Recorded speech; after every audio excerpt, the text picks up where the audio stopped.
right now, my house has like it be breaking up and stuff like that, and I didn't want me to be fading in and out, so I came outside and got my car. And then I cut the light on. I'm like, ooh, that don't look good, so I cut it back off. Well, oh, there we go. That was a good shot right there. There we go. Cool.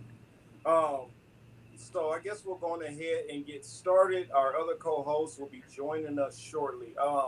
Chris is away out of town, so he'll be doing part of the show. Mobile on the fly, just like we'll have here our special guest, and then Elle will be joining us a little bit later on. She has some production things which are going on, but she will be joining us, and so we will have the full cast together.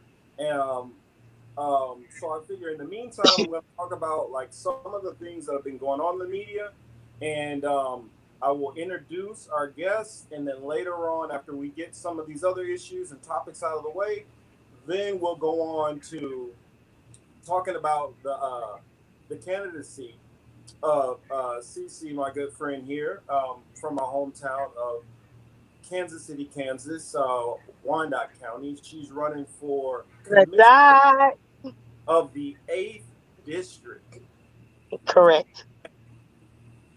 So, how are we doing tonight, Cece? What would you like to say to the political matrix audience and your possible, hopefully, future constituents in Wyandotte County, Kansas City, Kansas? Well, thank you for giving me the opportunity to even talk to you guys or for even listening to me. Um, Thank you for being here, period. Thank you for inviting me. Basically, I'm running for 8th district, and I don't know if I'm going into this now or what. I can give my point of views now, and or either later. It's up to you guys. I don't know, kind of like where Yeah, we're we'll going. get in a little. I don't know exactly. Well, just kind of What'd you lay say? out a little surface. I figured just lay out a little surface level information about like what are Okay. some of the Um. things you want to do. What are some of the things that are entailed in a commissioner for the 8th district? So some of these people who aren't familiar with what a commissioner even does, can you let them know a little bit about that, and then what you want to do? Well. Because we got, I know you have, we have a huge, listen to me, audience people, those who are not listening, those who have just tuned in, go and find somebody, go and find your friends, make sure you get this information out. I'm going to try to reach this out to some bigger outlets who have a little bit longer arms than I do so they can reach out to more things, more outlets, more channels, whatever. But we have something that we have a pretty big, possibly big story that we will have to go into later on. So I don't want to get into that yet, Cece. We're gonna keep our powder Okay. dry. Well. Well. The reason I got started back in 2019, here on January 31st in 2019, we had the coldest day ever, and our utility company cut off my lights. And at the time, I was adopting my little cousin, who at the time was like 6 months. And I thought that it was illegal because previous it was illegal to cut off somebody's light. But then I found out they cut them off 4 days early and still required me to pay the reconnection fees and stuff. So that led to me going to one of their board meetings. They were disrespectful to me and another elderly lady and a couple of other people who were there. So I went over to the UG and I got the same treatment. Well, I'm persistent, so I just kept going to the meetings. And after a few months, I ran for Register of Deeds against Nancy Burns. I did not win, but I did fairly well for my first time. Um, but basically, it was just I pay taxes. I know my rights. I know where my taxes are supposed to go and how they're supposed to work. And basically, our unified government here said we don't have to tell you anything. We're spend your money the way we want to spend your money and do what we want to do, and we don't have to answer to you. So that made me mad, and I kept on running. So this time I'm running, and I'm doing a little bit better than I did last time. Um, I'm being a little bit more open about why I'm running. Last time that I ran, I kind of was just like, you know, I'm running just. because or whatever. I didn't really tell people that I was an angry resident because I didn't want them to think that I was hostile. But this time I just told them I was like, I'm mad, and people they embraced it. They're like, yeah, I understand because our BPU company, our utility company is ridiculous when it comes to pricing and things like that. And our elderly and people on fixed incomes, they do not get a break at all. They don't have a cold weather rule here or a hot weather rule. They will cut your stuff off. It's an elderly man who had his lights cut off this summer when it was 102 outside, for $167. So these are the things that made me run. That really made me run. I'm like, I love elderly people. I love kids, and it seems like our unified government disregards both. So I kind of ran. They don't listen to the residents. I ran for that reason because you're supposed to be there to listen to your community. A part of a commissioner's position is to listen to the community and vote the way the community asked you to vote. That is you're their voice on that board. So if your community says I don't want that and the rest of the people vote yes, it doesn't matter as long as you vote as your community asked you to vote. Don't get pressured by the rest of the commissioners on the board or anybody else. You're supposed to listen to the people who voted you in, and they don't at all. Yeah, I mean, I completely understand because when after I got out of the military and I moved back there, for a little while I worked for unified government there. I worked for the Wyandotte County Sheriff's Department, in juvenile corrections, and while working there, it was um, it was interesting. I'll leave it at that for the moment. Yeah, But because this story is going to entail and lead into um, things dealing with that very same department which I used to work for. Now, granted, I was unaware of any of the things that we'll talk about later on, but I will say it doesn't surprise me either. Um, I worked there in probably about 2005, or 2000, I think 2005 to 2006, so about 2 years, maybe three. I'm not sure, but it wasn't for a very very long time. But I worked there a couple of years, and while I was working there, I noticed a lot of what's the word with good old boy system, yeah, and that is a prevalent big problem in cities like that. Even though Kansas City, Kansas, Wyandotte County actually is the highest minority population in the state.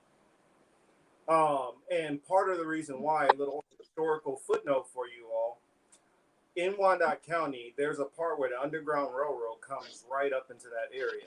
And so a lot of slaves migrated into that area through the Underground Railroad.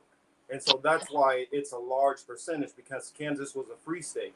And so if they can make it across Missouri to Kansas, that was where they would go. And so a they lot of the, actually came across the river. yeah, Texas, Mississippi, all of those different areas. And so that's part of why the community was so heavy there. And one thing I've always noticed is, why was it always our community had worse schools? Why was it Exactly. we had, old books? Our books were always like 10 to 15 years old, whereas all the other schools had brand new books. Why we would have, what was it, heat schedule, because we didn't have AC, and it would get so hot in the school that they literally couldn't keep kids in there. But all the other schools had AC, central air, didn't have a problem with any of that stuff. Now, I'm not saying every single school, because like Cece will tell you, she went to what would be Schlegel. actually one of my rival Actually, I schools. went to Schlegel, and Schlegel had air conditioning, but because all the other high schools had to get out because they didn't really, it was Wyandotte and Washington that didn't have air conditioning, and that because those two high schools had to get out, they had to let all four out. Yeah, and I went to Washington, which it would get brutal in those classrooms where you're just sitting there. You can't even focus because you're just sitting there sweating the whole time in class. And so some of the classes, they would even like leave the lights off, so it would be a little bit better. So we would get off at like like 12 o'clock. You know, I mean, half the day for at least like a couple of months. And so, because we didn't have AC, that's putting us further behind some of these other counties. And it was things that, because of property taxes, that's how schools are paid for. We were the literally the lowest median income in the state. I'm not. CC will correct me if I'm wrong, but when I last I remember, it was roughly like around 28,000 to around 32,000 is the median income there. Whereas, It's right now it's like 57,000 in for the state of I mean for Wyandotte County, and that's like the median. That's like the median, but I'm not sure what it would be in the lower income areas right now. They haven't really I haven't really researched what that would be right this moment, but I know the median is 57,000. but what is it in Johnson County right next door? Um, well, it's more than likely double. That's usually how it goes out there. But I mean, I can Google that real quick. But Johnson County, put it this way: our county pays triple the amount of taxes that all the surrounding counties pay. However, we are the poorest county in our area.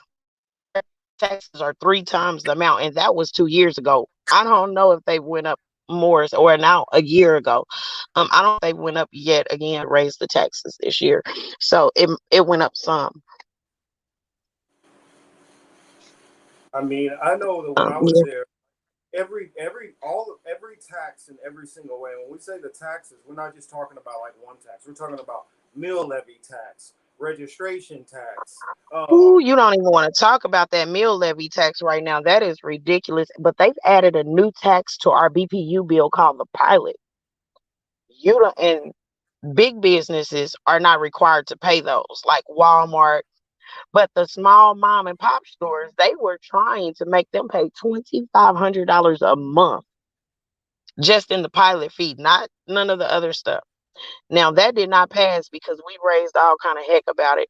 But I think that in a couple of years they're going to try to sneak that in. I don't know, but they were pretty set on raising that pilot for small businesses while allowing bigger businesses to not pay taxes, not pay BPU. Only 78% of Wyandotte County pays a BPU bill. If you look at that, that's on basically the small business and the residentials. Um, the other ones are unified government properties. Now, I was at a meeting, and I think it was the Colgate Company down in off of Kansas Avenue. They had did a reconstruction and added on, and they gave them another 20 years of no taxes, no BPU, and all of this because they say that until those 20 years is up, it's unified government's property. So that means our street department goes out and they sweep their stuff, they pick up their stuff, they mow their grass, all on the taxpayers. Hmm. When Amazon is here in and you know how big Amazon is, I see sheriffs out there in the parking lot directing traffic and stuff like that. I used to work there. And I'm like, why is our sheriffs directing traffic at Amazon? They can't afford a private company or something. And then I noticed our street department was there cutting their grass. And then I remembered the deal that they had made down there.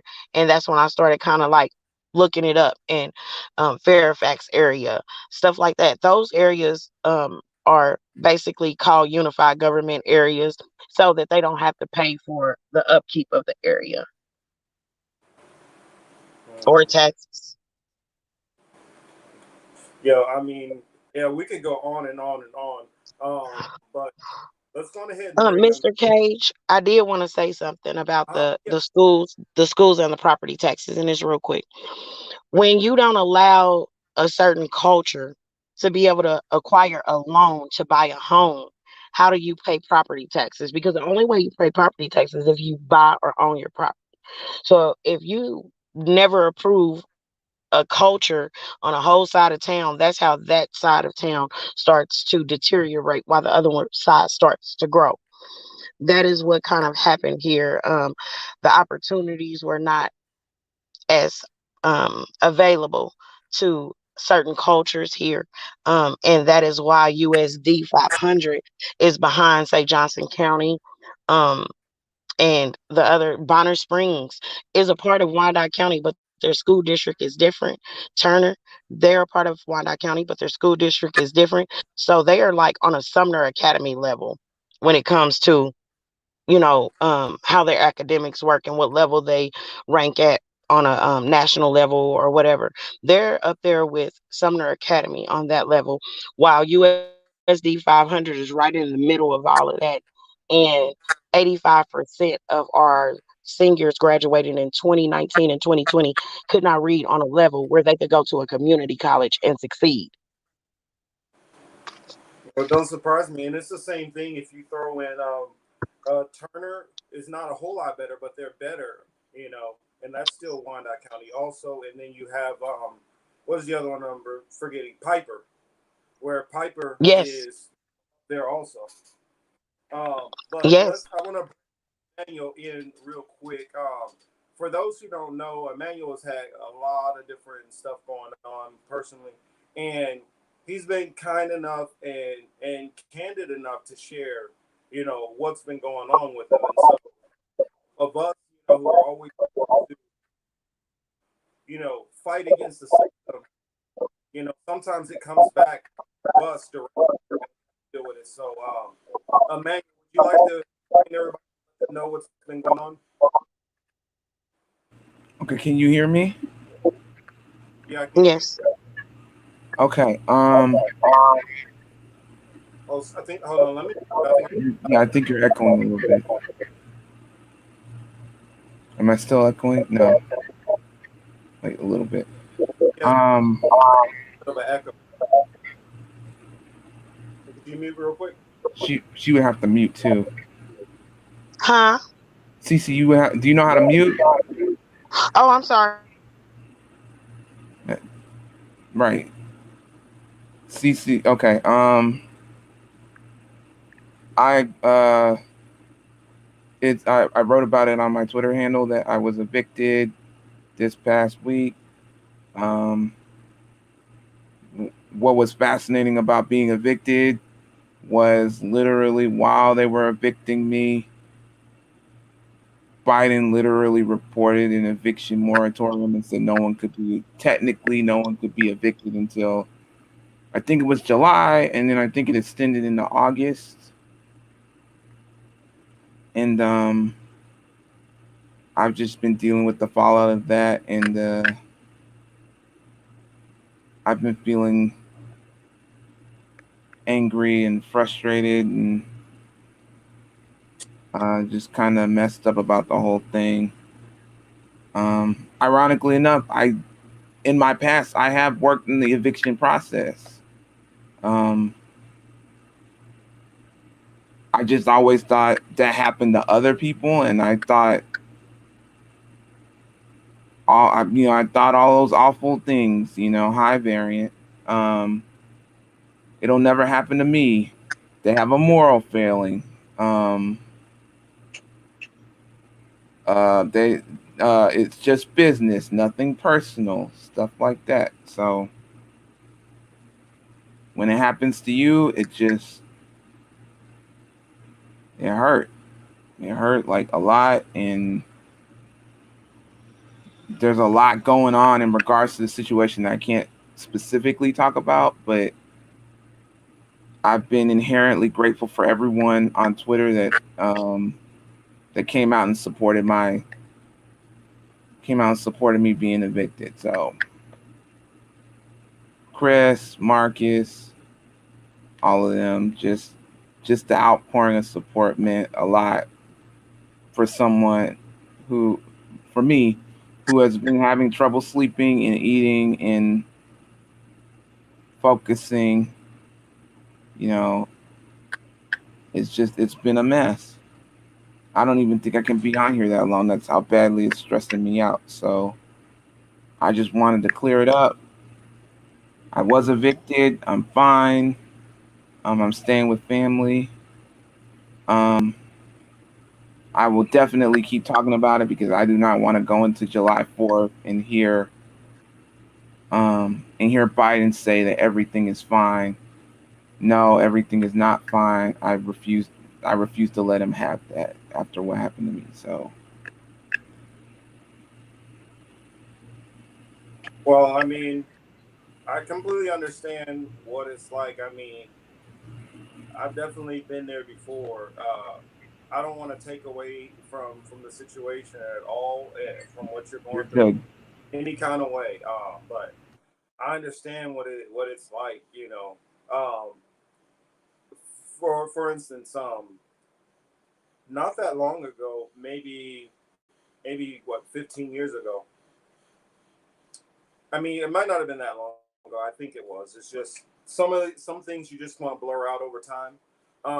And so I was living with some friends after a breakup, and I knew my buddy was behind on rent and things like that, and I would try my best to help him out. I told him, "Hey man, just tell me whatever you need. I make enough. I can help you till we get till you get on you and your girl get on your feet, and then we can get you caught up, and then man, you can take your time to pay me back. Don't even worry about it. It's just a matter of making sure that you're good." And this same friend literally had a father who, if he asked him for anything, would drop a check. I mean, he could have been 6 months behind. His father would have dropped a $5,000 check if he needed. Um, but he had too much pride that he never wanted to ask his father. Um, and so he never would. He never would tell me the truth about how far behind he was, so that I could actually help him. Because he asked me for a little bit, know it like he would ask me for 300, knowing, for instance, he needed 500, and it's like, dude, just tell me how bad it really is, so I can actually help you.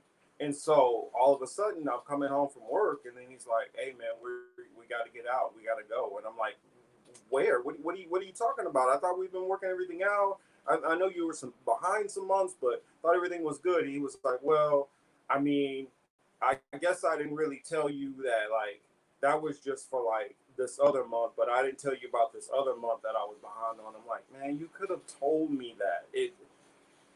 But anyway, we're in a situation, so I had to get booted out with everything. I mean, with the little bit that I can carry with me, and then just trying to get a place, I had to start selling all my stuff. And so I understand what it's like. And then as a kid, I remember, what it's like being evicted when, all of a sudden police officers show up at your door and just tell you and your brother and your mom they got to start getting their stuff and get out. And the rest of your stuff is getting put out on the street corner. And you have to go and live with family members. I mean, I feel it deeply. So when I see, especially somebody I consider a friend and a brother, I'm gonna want to try to reach out, because I remember what that felt like. So that's the reason why also with some of my activism, I'm so geared towards people who are downtrodden, because you never know what it can be to knock you off, your knock you off of where you are. Um, it's okay, Chris.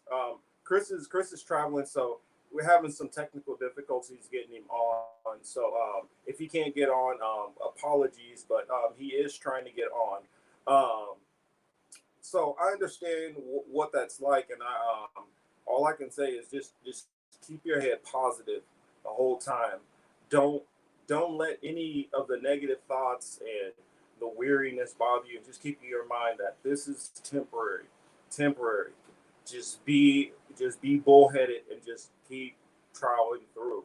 And a lot of times, whatever got you into the situations or however this happened, a lot of times you're able to look back. If you do push through like that, you're able to look back and use as some kind of a lesson to avoid, you know, other situations, or it might make you be able to be a guide or a tutor for somebody else if you see them getting into a similar situation. So, I mean, I applaud you for hopping on it and being brave and talking about your story and what's happened, um, and just being honest and letting everybody know, like, hey, I'm not sleeping good, I'm not eating good. I'm not afraid to be honest and candid, with the audience and with my friends. So I appreciate that, Emmanuel. And I understand your I understand your friend not telling anybody that something was wrong. I have a history of doing that. I have a history of, putting up a good front, and but everything just kind of messed up in the background and I never tell anybody. And then by the time I've worked through it and I've tried to fix it, the bottom fell out. The bottom fell out from under it. And then of course, it didn't just affect me, it affected other people, but they didn't want me to bring them, they didn't want me to bring them into it. And so I have to respect their boundaries and I have to respect their understanding. And I'm just going to talk about myself and how I'm feeling. But yeah, just the when you said they gave you a chance to get your stuff, I didn't even get that chance. The cops came in. Um, What state is this? I just immediately had to leave. Georgia. Yep, Georgia. it's in Oh, Georgia. It happened in Georgia, and I was sitting there waiting for them to bring my stuff out. And after they did, I spent like 5 hours digging through. First of all, they put it all through the front yard, right? So that's already pretty embarrassing. And then it's in the affluent part of town. None of them reached out. None of them said anything. They just kind of looked and stared and pointed. And then of course you had those people who wants the expensive stuff, the big stuff. Who asked, how much they sell for this and how much they sell for that. Um, but it was their speed that really unnerved me. The accuracy of how fast they were, because the house me and the other person were evicted from, it was pretty big. They did it within, uh, yeah, I get it. That's exactly me, Thomas. That's exactly me. That's exactly how I do it. I do that, and I have people that would help me. It was just, at a certain point, you're just like, you don't, you don't want to come off as a person who can't handle their own problems and clean their own messes, and um it's just gotten to the point where like I don't even I'm not even mad at I'm not even mad at them because I'm not even mad at the people who evicted us, not the evictors, the eviction team, which I'm not certain, but I think they're like a family or something like that. And I was just, you know I understand it. I understand it. I get it. Um, they were respectful. They were kind. No, they were respectful and kind. I mean, but I felt inhuman. How do you? How do you? I'm sorry. How do you? Hey, How do you grant? hey, No, Cece has a question for you. sure. And also we have our co-host L calling in. And let me answer that and get L in here. Oh, thank you, L. By the way, thank you so much. I Hey I heard just that. L. wanted to know, like, your neighbors, were they the same culture as we are? Or, like, what was No, the makeup of your neighborhood? we were like right on the we were like right on the tail edge of the neighborhood. I had a next door neighbor. They were Asian. They were nice. I don't know the neighbors across the street from us. It I'm wasn't. only asking It because was, you mentioned the speed of them taking your stuff as they oh put it no! out, When I and mentioned the speed of them taking it, there were two groups. There were the evictors, the people moving the stuff out. Right? oh, There were like 8 or 9 of them, and then like I think 6 more showed up in like another car, like maybe like hours after the fact. And then there was another group that was leading them. I don't know what ethnicity they were, but they moved like a well-oiled machine too. And it was whoa, very. it was very, I would call it a tie between depressing and humanizing, and humble. I mean, depressing and humbling at the same time. Depressing, as in I've been both of the people that were evicting us, and then humbling, as in I used to think of people that were being evicted as lesser, as less, as lesser than me. I never understood the Exactly. I never understood the tail end of what this does and how it affects you, and the ongoing stress of having to dig through your things and find your stuff, because they're just trying to get you out. They're not, they can say, the cops and all that can say they respect you all the time, but if you stepped out of line, guess what? The cops arrest you. If you um they they throw out your food and combine it with like your clothes and stuff like that. They just want you out. Their politeness, their courtesy is a formality to protect themselves.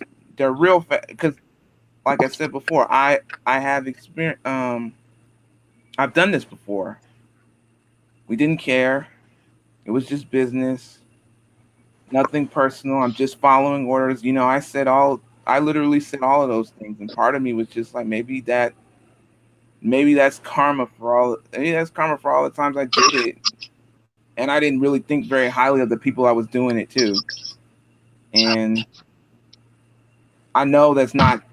I know mentally that's not true, but emotionally, when it started to wear down on me, and I just, you still have to put in the work, rounding up the stuff and finding everything and finding your things, and then some stuff you got part of it, but you didn't get all of it.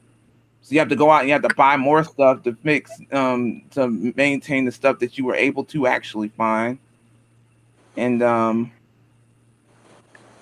just it was it, it was devastating. It was devastating to me, and it was difficult to have to put in the work to find my stuff, and then my the other person's stuff, and we just had, like, it was hell. I'm gonna call it what it was. It was hell, finding everything, searching for everything, getting everything, picking everything up, and I would they would say rest, and my the family I'm staying with would say rest and sleep, don't worry about it. But I would sit in a room in the middle of the night and cry and realize that in a couple of hours I got to get up and I got to do it all over again. This was over like the course of like 2 or 3 days. I mean, the first when they were evicting us at the moment, I was literally digging through all of my stuff, and it turned out that my stuff wasn't even out on the field. It was in a van that picked up our stuff, and I didn't realize that until I think like 2 days later, when we finally emptied that into the storage unit. So I was reluctant to actually come on here and say anything, but when I saw that Biden was like literally tweeting in real time, "Oh hey, I fixed the eviction moratorium," and then I got some of the followers saying, "How did they do that if Biden just basically said it was illegal to do so?" I was like, and if you've been paying attention, they've been doing it for months. They've been randomly getting people for months. So I know it's not my fault. I know there are issues at play here that presented to the emotional distress of the situation, but I can't help but feel like I could have handled it better, could have done it better, could have been a better person, and it's just something I gotta live with. Well, I mean, I life mean, is all about learning. I mean, so we always got to keep that in mind. I got L here. L, did you want to add anything or ask some questions?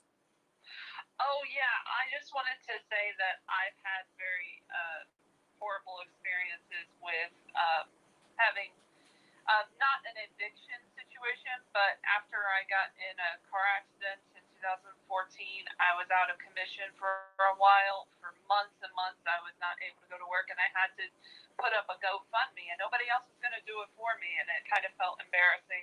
And I lived off of $700 that was given from other people. So I do know how it feels to like have to reach out, and you really don't want to. I've never really liked to take money from anyone or help from anyone. I always wanted to be self-sufficient, but in this case, I really had to depend on other people. And luckily, I had people in the community that I was a part of, the comedic kind of community that I was a part of at Iowa West. May it rest in peace. We'll get into that later, I guess. But you know, I had people on Facebook and stuff. Like I had people who had means that I didn't have that were able to help me, and a couple of one celebrity actually in particular who gave me at least $200 to get by, which I will always be grateful for. And then I owed a guy for a long time, but he didn't charge me interest, so that was really nice. And he was in a project of mine a while back, and I was able to pay him back, and it felt so good when I was able to do that when I was on my feet again. I got the settlement, and everything was gravy. Thank you for all your support, Elle. I really appreciate it. Thank you so much. Yeah. I think we've all been in a situation where we felt like we had to reach out to other people and we were in a bind.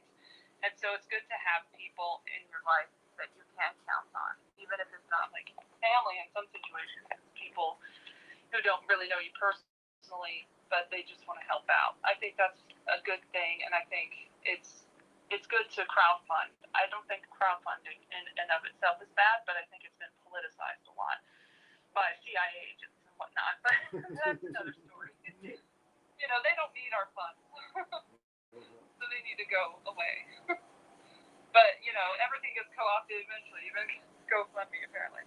Yeah, I mean, we got to keep in mind also we have different kinds of family. All family doesn't have to be necessarily a blood family. You know, family can be those who just care about you and want to actually see you, just want to see you happy. And so, you know, I feel like most human beings in general, that's what we ultimately want, to just be able to live a decent and peaceable life and not have to deal with all the crap that we deal with.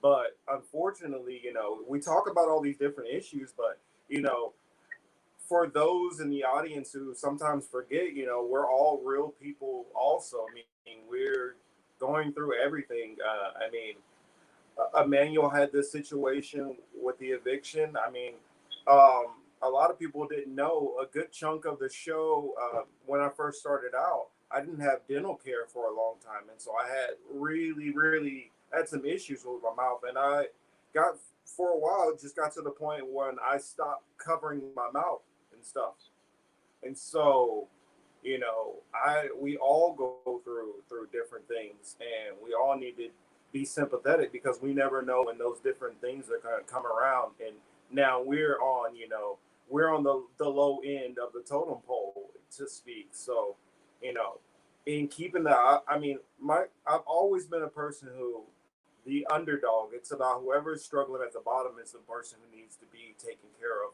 most. Because think about the great analogies. You know, a chain is only as strong as the weakest link. And if we're not fixing our weaker links within our chain, then we're still weakening ourselves as a whole. And you can't ever improve or get ahead if you don't go back and fix these things, especially if they're things which are easily fixable.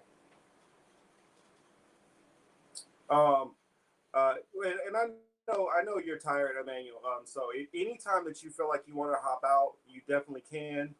So I understand. My man has not been getting a lot of sleep lately, and so I'm sympathetic to that part also for other reasons. But um, you know, I just You know, want I'll to say mention. the I'll say the irony. I'll say the irony about that is that I was having trouble sleeping before the eviction happened because I was actually worried about the eviction actually happening. So I was having nightmares about being actually evicted for like months before the actual eviction actually happened. So it was actually ironic that the eviction actually did happen, and now I can't sleep. or I barely sleep now. So because I was always worried about it before that. So I That's appreciate what that, Marcus. I'll give you like 5 more minutes before I Emmanuel go. had to say this. That worry that you were feeling is that sixth sense that people tease women about having. Like that's literally what that is. Like something nags at us and we can't sleep and all of that. That's what that Mhm. is. It's a Yep. sixth sense of you knowing it's coming. Right. I, You knew it was coming, but no, they're worried about whether or not you get a job or whether or not you or whether I or not mean, you have health care. and this is one area like when I go into my faith, and I know some people are not the biggest fans of it, but I'm gonna just talk for a little bit and just ride with me for just a moment. Um, we don't believe like from the Hebraic concept. We don't believe in the spirits as in some kind of all this crazy spooky demon stuff. That spirits are just like an emotion that can be put on you. And so when you have fear, when you have doubt, when you have all this worry, anxiety, those are spirits. That's just a way that they explain it. But that anxiety is what they're terming in Hebraic concepts as a spirit that's on you. So you had that spirit of worry, of angst, anxiety. It was on you, and it's still sitting on you right now. That's why you're still having the problem with sleeping. And so we're gonna talk about it, off camera more and get into that. But you know, being aware of, like, I try to tell people, yes, we're dealing with these crazy ass elites. We're dealing with corrupt politicians. We're dealing with janky, filthy pastors who are out there doing all kind of corrupt manners of things. We have every manner of wickedness going on, human trafficking, and then even just in the somewhat so-called civilized society. I mean, we have all of this kind of coded things that are going on. People are not being recognized for what they're actually doing. People who don't deserve to be recognized are being propped up and put into, and this has kind of been this way for a long time. We see how MSNBC is. We know how the algorithms work. We understand these things. But at this time, I feel like all of these things, like, we're fighting battles on a physical and on a spiritual nature. And I just feel a lot of us in the political sphere don't think about that spiritual side that's attacking us also combined, that sometimes it becomes physical when it gets on another person. Yeah, so that's just something that, like, I think about. And whether you believe in like Hebraic concepts or Abrahamic faiths or Vishnu or Odin or whatever you believe in, or just believing there's some kind of energy in the universe, there has to be some kind of positive and a negative aspect to it. So whatever you want to deem it as, just know that that is a presence that we're dealing with, that I feel like is amping up to propagate a lot of these things that we're talking about at this very moment. I mean, L last week, I mean, not last week, but week before, I mean, like, downloaded all kind of receipts and information about some of the people which, without even going into any so-called conspiracy theories, there's so many things that just are conflicts of interest and look wrong. And I don't see a proper way to explain these things, but a negative energy that is on all of that's on everybody who's controlling and making this society work. And just like in the military, it's a top. I mean, whatever comes from the top, that comes down. So if you got a boss who's a little bit more, he's a little bit more controlling, he's a little bit more urgent, he's a little bit more anxious, that kind of feel gets propagated down through the leadership, just like if you have a relaxed and a calm leader. And so when you have paranoid, schizophrenic, crazy as psychopathic, elites who are ruling all this stuff, that anxiety is being put down on us. You know, I don't know. Maybe it sounds a little crazy. I guess since I got L right here first, L, what do you think about what I said? Is that crazy, or Am I making any sense? That kind of sums up my pinned post on Twitter, which is it's a doozy. The world government is run by psychopathic and sociopathic pedophiles who benefit from our collective emotional, physical, sexual, and economic suffering. Money equals debt. Every industry is bought and sold to these predators. Don't participate in their game. And then I go into just some coincidences of different situations that ends up being a very conspiratorial kind of thread. But it's not a very popular thread, but it is my pinned tweet because it never changes. It's always going to be that way, unfortunately, until we get our power back. And you can only take it back. You can't get it back. They're not just going to give you your power back. You have to take it. And I did see that the London protest was happening today, and while it may be political in nature, it is good to see that people are fighting back, even if it's a little late. Then it's good to see that people are banding together and one-on-one trying to change the system, even though it might not work. Elle, you got a comment. You got a comment here from Thomas. It says, "Wow, Elle sounds deep." I'm on a podcast. You damn right. Agreed. That's the reason. After my interview with Elle, that I immediately was like, we gotta talk more, because she sees a lot of things, and like I talk about, it has to do with spirit and things like that, and her spirit senses things, and so she's seeing things very similar to the way I was, and she had a different way of explaining it, which I feel like sometimes that's important. For sometimes you might hear the same message, but you need to hear it laid out a different way. You need to hear it formatted a different way sometimes, and so that's why I was like, Elle is a person who I definitely feel would add to the discussion that we're having, and also the fact of how my mind bounces all over the damn place. I throw out a lot of stuff, and Elle, since she's a very cover her behind type of journalist researcher, she will go and track down all of my statements and just make sure that we're in order. And so you kind of need somebody to kind of watch your back when sometimes your comments, or not necessarily even comments, whether you get a detail or a figure wrong. I mean, some of the stuff we're talking about, we do have to be careful, and we just can't throw out any random billionaire's wrong name. There definitely can be repercussions and liability for just throwing out people's names without being able to back up what we're saying. So that's another reason why I'm so glad to have Elle a part of the show. Thank you so much, Elle. Thank you. Yeah. All right, guys, I'm gonna keep going. All right, Emmanuel's gonna take. All right, Emmanuel, you have a good night, brother. Be blessed. All right, you guys too. It was good night. Thank you all for being here. Thank you all for listening. Appreciate all you, and good luck, Cece. Okay. Thank you. Share my story. You're welcome. Oh, we All will. right, night, guys. And I'll share it with the last part. I'll fill him in on the last part. All right, Emmanuel. Have a good one, brother. Oh yes. Here, and let me read these couple of comments real quick, and then you can continue, Elle. It says, Wetiko, Native American philosopher Jack Ford further adds, this disease, this Wetiko cannibal psychosis, is the greatest epidemic sickness known to man.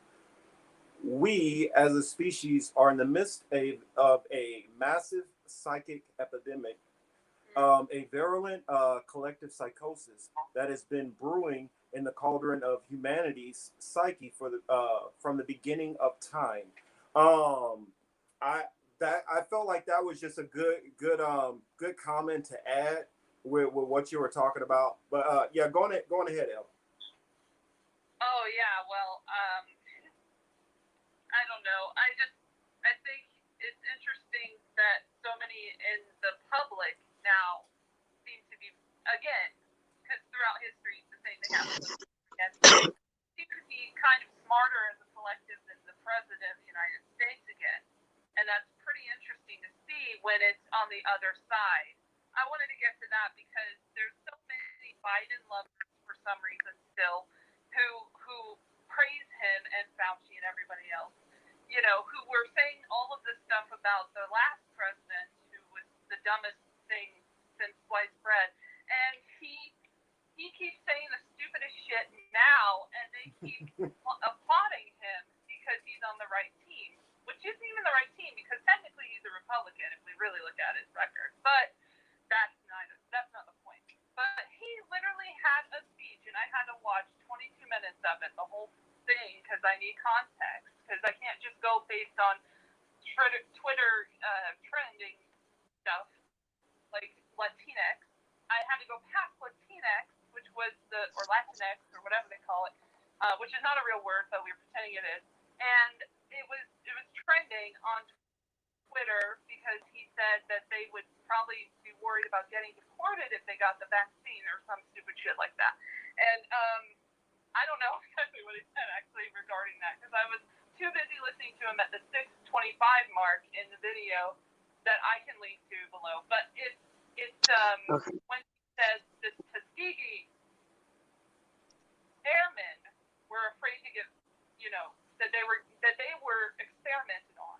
And I'm like, you just confused the Tuskegee Airmen with the Tuskegee study from the CDC. And nobody called him out on it at all in the media. And they'd be on that shit if it was Donald Trump. 100% it would have been everywhere. But all they got was Latinx, him saying Latinx, like everybody says Latinx for points. So that was hilarious to me and also depressing because now it's just like Bush, it's just like Trump all over again, but it's on the other side. So, I mean, I can say this for Obama. At least he didn't have as many flubs, and also, Clinton didn't have as many flubs, and they were at least charismatic, if nothing else. So I kind of miss when the president wasn't a total idiot or demented. Whatever his deal is, he can't go off the cuff apparently because he has to have a script for everything. Because I think he went off the script there, or somebody messed up just to play with him. Because somebody was saying on Twitter that it was like a Stay Classy San Diego moment, like from Anchorman, that they just wrote whatever and then he said it, which you could totally probably pull off that kind of prank with him. And I'm pretty sure it's happened, but. It is sad to see that everybody's like clapping and they're going to do his bidding and go push the vaccine on their communities and knock on doors and stuff, which was the whole point of the speech, was to get people to like the vaccine and to promote it. So the whole speech was to promote propaganda for the vaccine. So that was just really infuriating and one of the dumbest moments of the whole thing. And I wanted to point that out for everybody. Keeping track of that. And he had another one.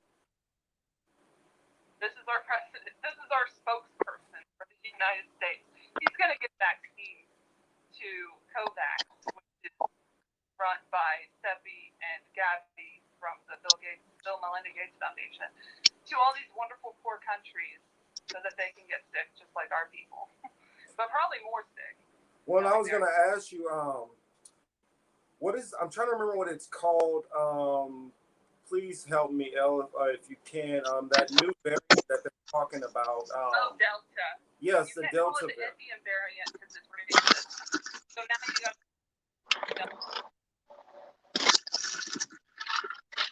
Everybody knows what they're doing. I mean, it's kind of like when Republicans will come up with their different buzzwords. Why are you calling it Delta? Because of that region, maybe? Delta? Okay, yeah. Pretend like we can't figure out the little dog whistle you're using. Yep. I was going to say, I guess Chris, we had him almost for a minute, but I guess he's just having really, really bad signal issues. So I guess now we should get into to a couple of questions with Cece, and then since she is in the district where this story is going on, and this story just kind of, Not my district. Not my district. oh, not you, not her district. Well, I'm from there, so all of it kind of like all blurs together to me. But What's Wyandotte County and what's not Wyandotte County. So for me, when something happens, well, look at it as all like some Wyandotte County stuff. But to clarify, not her district, but a the story. juvenile just I'm not like the rest of the people. They like to divide themselves, and I'm not dividing myself. I'm for everybody. So I'm sorry to cut you off, Mr. Cage. No, you're fine. I this story kind of got attention. I like I said earlier, I used to work juvenile corrections for Wyandotte County Sheriff's Department, and this story that um, kind of sounded a little bit strange. I It was shocking to me, and I was like, I gotta pass this information to a couple of people in the community. We can all look through it. This is something it's easily researchable. Um, but I don't have I'm sorry, I don't have the all the information to pull up and read it for you. So since Cece is there in the area and she's familiar with this also, I will have her kind of try to explain what she's heard about. I was reading this story and I was asking her different questions on if you've heard anything about it and the just what the different stuff I found online. That's what she's kind of heard also, and then I kind of asked if she could give her opinion on some of these things that they kind of put out online, and if she feels like they're kind of more true or not. And so um, I decided that okay, let's just bring her on and have her talk about this. She is running for office also, so I wanted her to talk about her candidacy, a little bit, and then also talk about this issue because when I start hearing about some of the stuff in here, this has to do with um, we'll say local officials. I'll try to keep it a little bit vague because I believe some of this stuff is still ongoing. Um, I'm talking about as far as the legal aspects of it is still ongoing. And Cece, correct me if I'm getting anything mixed up there. Um, and also that some of these acts and things that are involved in here are going on, are rumored to be going on, that there's deeper things that are going on within this little bit of the story that we've gotten so far online. And so it's just I kind of felt like I'm gonna mess this up, and I don't want to mess any details up too much. So I kind of want her to kind of explain a little bit what she's heard about it, what we talked about with it, and then what some of her theories are on some of this stuff that's going on. Could you elaborate, Cece, Um, or correct me anywhere I got anything wrong? okay, so I believe it was yesterday or the day before. I had posted. It's somebody running for sheriff in our county, and I have heard nothing but bad things about him. And That's then, the um, Skoptic guy, right? The Skoptic who's running. yes, his name Yeah. is Soptic, Daniel Soptic. Yes. Well, I had been hearing some things about him, and I never really listened to other people. Um, however, I ran before, and once you've ran once, people start to reach out to you. Well, just about every other candidate who is not an incumbent has reached out to me, or either we've talked or something, but it seemed like he was avoiding me. And so we've had some other issues, like they're investigating the police department and different facets of our unified government here. And I was like, I really don't want to vote for somebody who is already in the in crowd, if you will. I need Mhm. a misfit, because if they don't like them, that means they're a good person in this area. So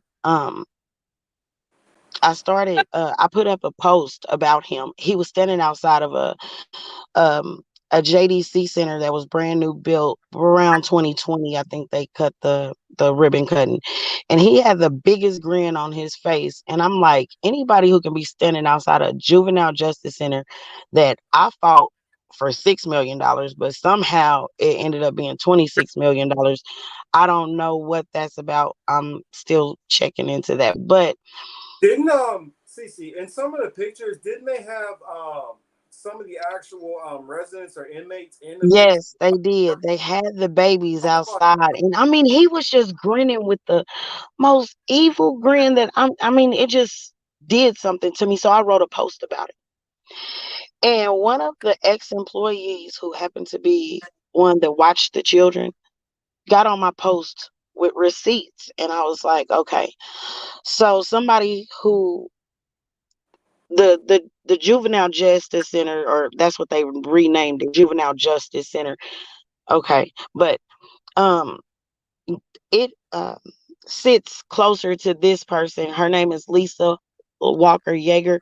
It sits more close to her area, and she went live with the young lady yesterday, and you can see that on my page. I actually think I shared it to Twitter. It was a live from Facebook yesterday or the day before. I have to look because it's been cloudy since then. But the young lady got on there and she had receipts, and um, I'm not going to disclose her name out public, but I will urge you to reach out to her because she is willing to talk to you, Mr. Cage. But the young lady got on there and she told her story, and I just shared it. And I had already scheduled this with you about just my candidacy. But um, I kind of felt like a mandated reporter. What gives you the right to mess with my babies? And I feel like all of them are mine. I'm at the recreation centers, and I'm fighting for the only pool in our area to stay open for our babies and stuff like this. So this is what I've been doing before I started running for office. So I'm just like, what gives you the right? Now, I have not completely read that story. Um, I have listened to the young lady, and she is very sincere. She fought against it. It's actually a total of 4 employees that did their job, actually stood up for their oath, and they no longer have a job. And I have a problem with that. I well, do have a problem with tell that. them what exactly happened because we haven't told them yet exactly what happened. Um, some of well, the sheriff, I'm not sure if he took part in the actual touching of any children, other than maybe in I think she said he was me. However, because I have not read these documents, I don't want to say that he did anything, but he is mentioned in those documents as on the opposite side of the victim. I do not know exactly what he did at this point because I have not finished reading. And I was kind of like shocked when she came forward because she had receipts. I mean, like, who has paperwork like this with proof of people who have been working here for years doing all kind of things? So I'm just like, okay. He's mentioned as being the warden over this, so he has some type of knowledge. Another lady was supposed to be like over the jail, and another lady was a deputy who was forced to resign because she couldn't stop or something like that. She just kept on going. So she was forced to resign, and her husband was promoted so that he could supplement her income. Yeah.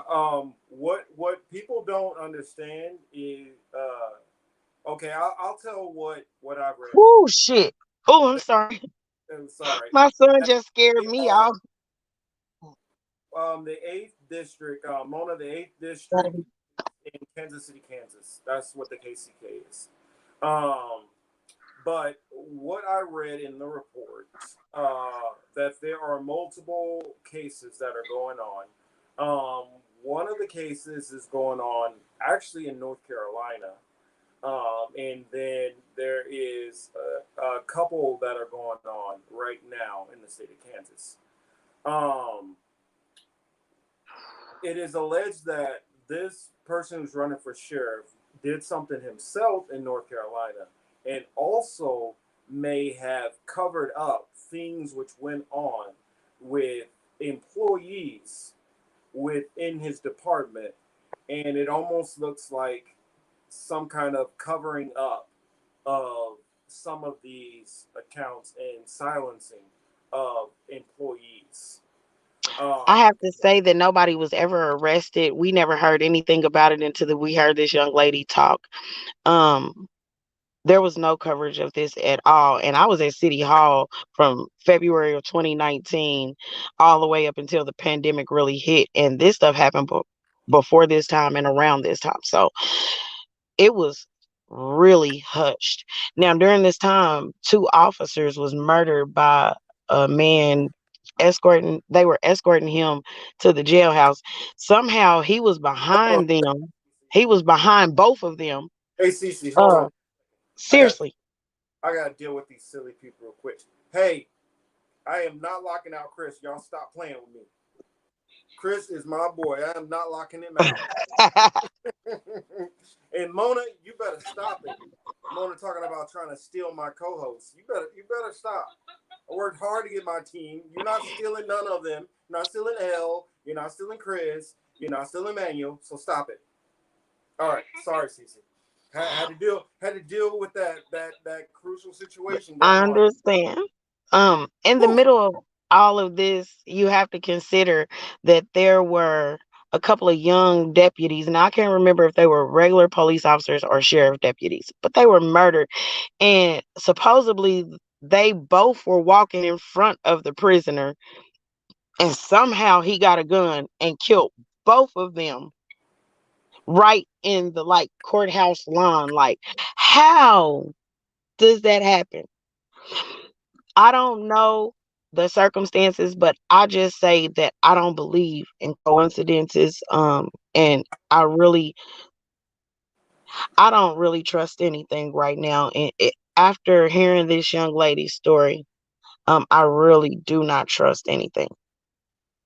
And for full disclosure, I am going to try to work out something where I can have my where I can have the young lady Oh, who she's not needs to afraid talk. at all. This young lady, But yeah, she's I'm gonna not try worried.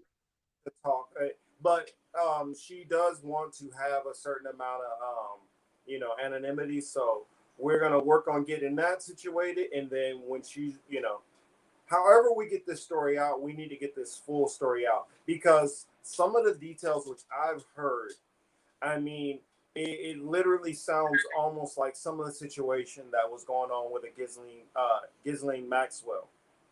So for those who are familiar with the whole Jeffrey Epstein stuff, this is it.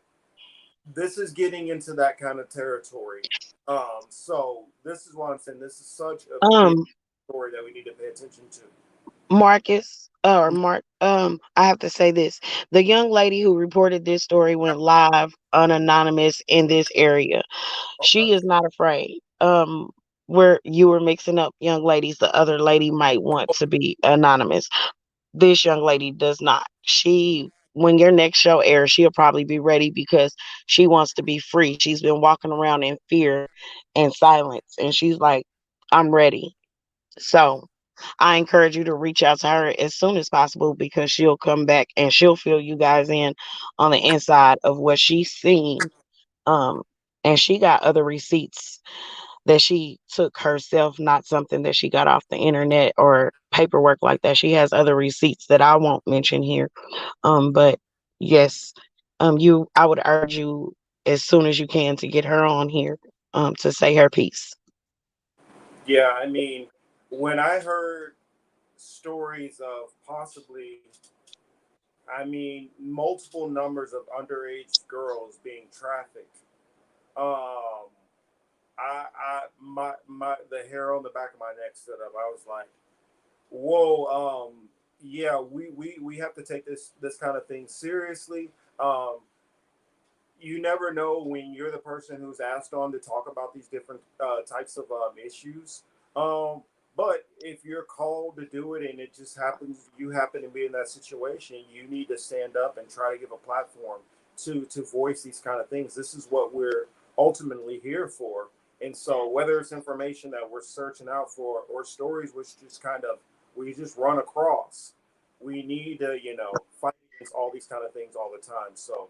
Um, I definitely, I full disclosure to everybody, I didn't, it wasn't like I kind of start tugging at a thread, and the thread kind of turned into a lot more than I knew that I was going into. So um, that's the reason why I say these kind of stories and issues that are going on, we need to bring them out. The only way that these type of people are dealt with is when you bring their dirt to the light.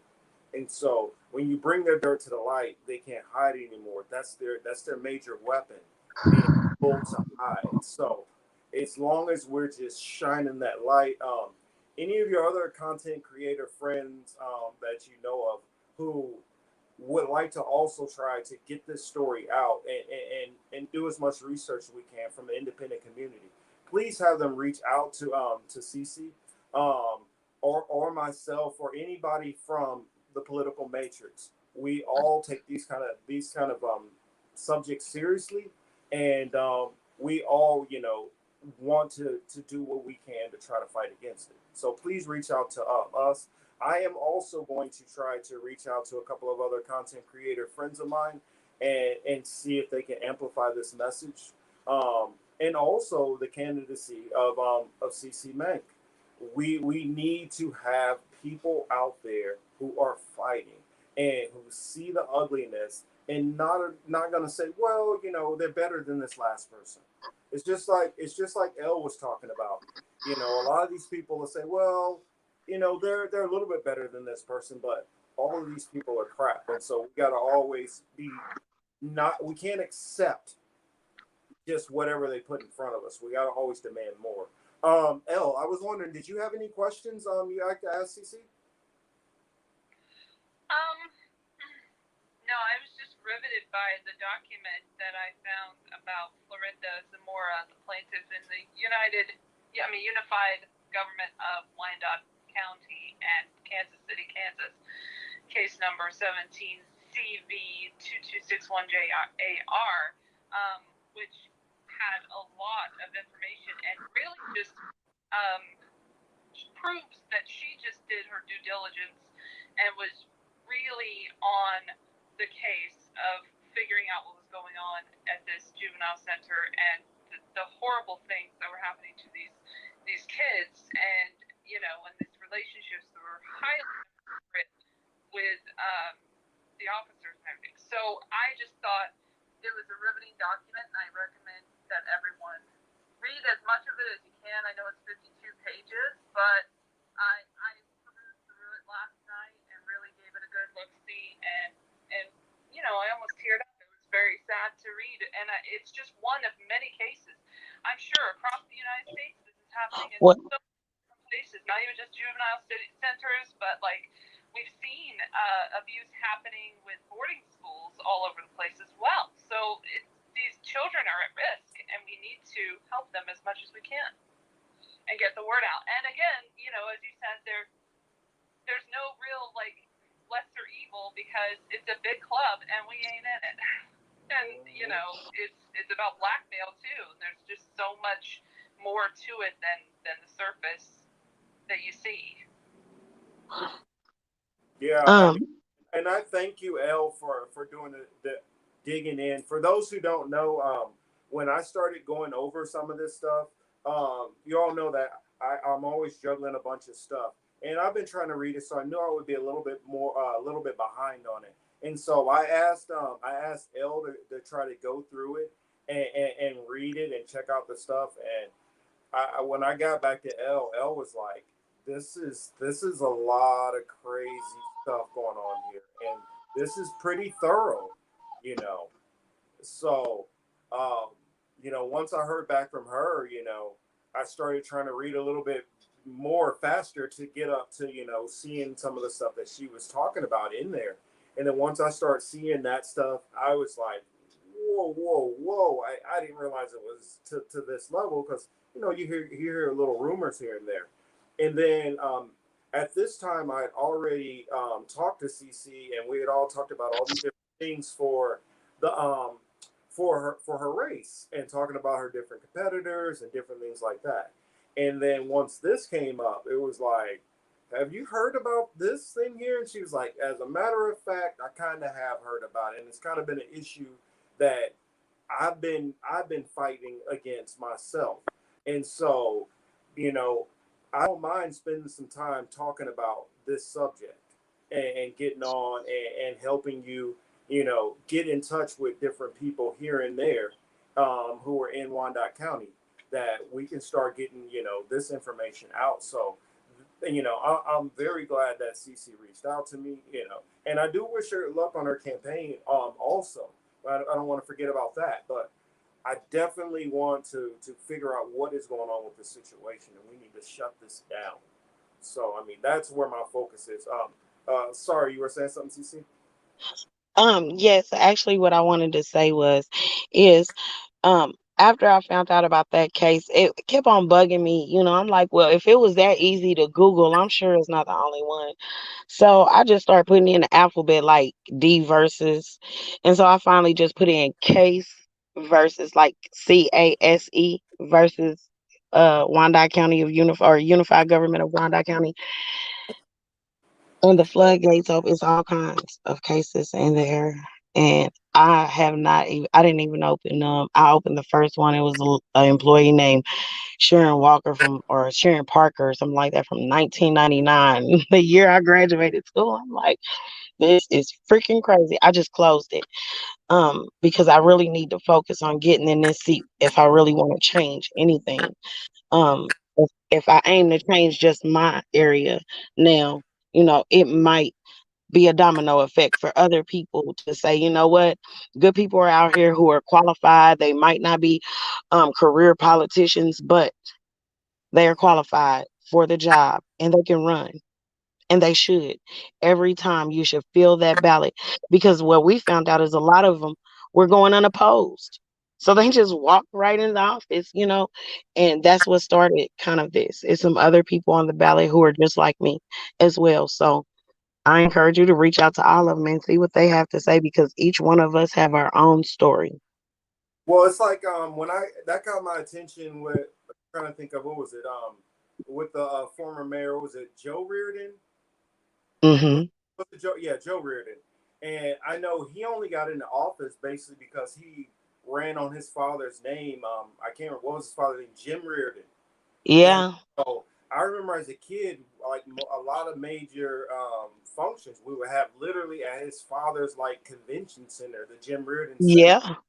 And Yeah. so They're actually tearing that down or something. it was so easy. He ran on name ID, and I realized a lot of people around were doing that because at that same time, I remember.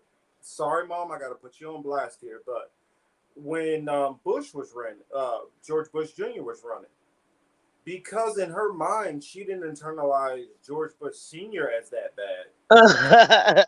Well, I don't see a problem with voting for George Bush, and it's like, mom, I can't believe you did that. I can't believe you were that careless to just throw George Bush in there. Not that Al Gore was that great either, but I mean George freaking Bush. Oh goodness. um. Uh, So I'm glad that you brought up that Marcus. I promise this is short. I'm glad that you brought up that name thing. It is a book that came out a couple of years ago by Tim Rives named "The Ku Klux Klan in Wyandotte County." And what that book talks about is how they infiltrated the complete government in Wyandotte County in like 1921 and how they've been passing it down from generation to generation this whole time. And we didn't know because they were getting married and stuff. that makes sense because I'm not gonna put the friend out there, but I know like somebody I went literally from elementary school all the way through high school with. When we were growing up, his mom, his dad, like four of his uncles, aunt, and then when he grew up, he became a cop. Like his brother, his wife is a cop. Like Oh their my God. whole family full of cops. And I know a couple of families like that. And I start realizing a lot of how these cops get their promotions, when they do something wrong, how it gets covered, why it gets covered up.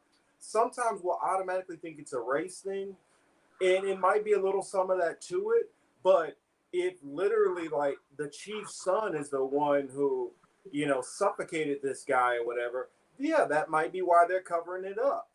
That might be why he's getting covered up, because the chief is making sure, he's looking out for his son over doing what's right.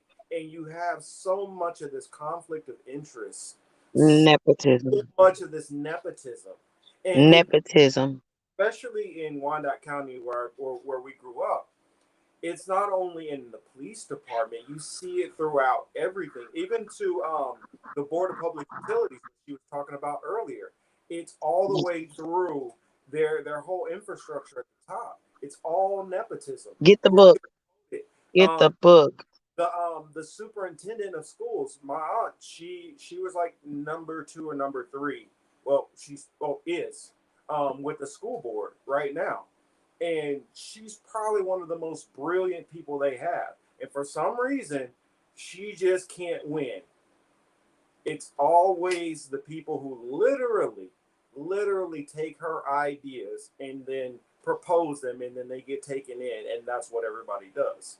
But for some reason, she stays below these couple of people.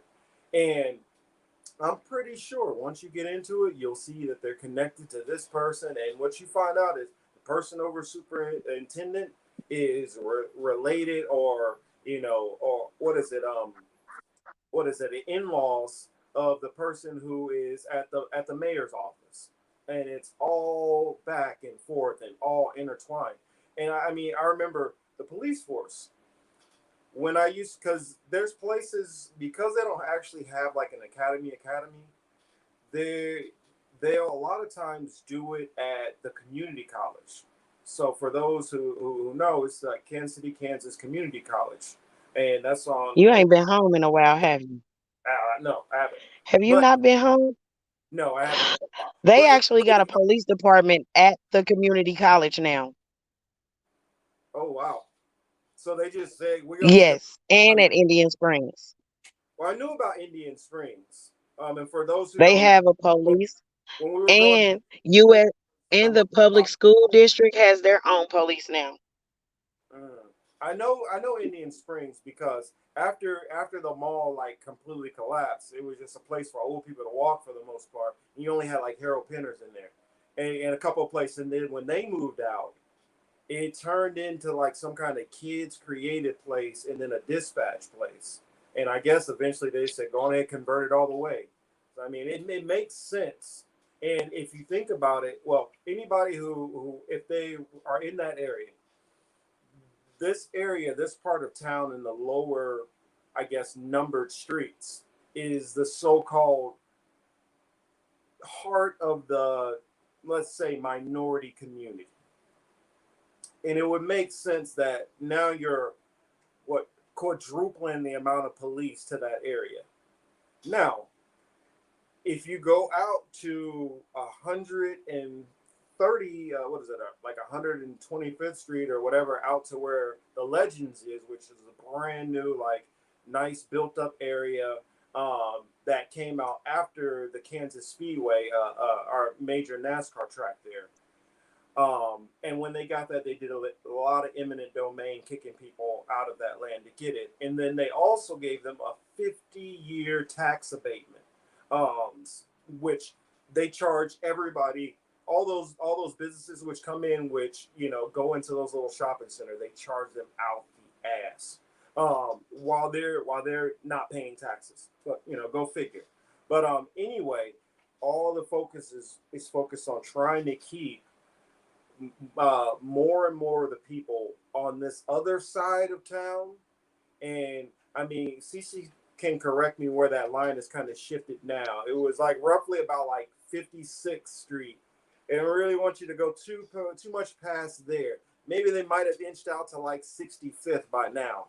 But they No, in that area there. They don't really want you to start going up past the 70s and 80s and 90s into the hundreds.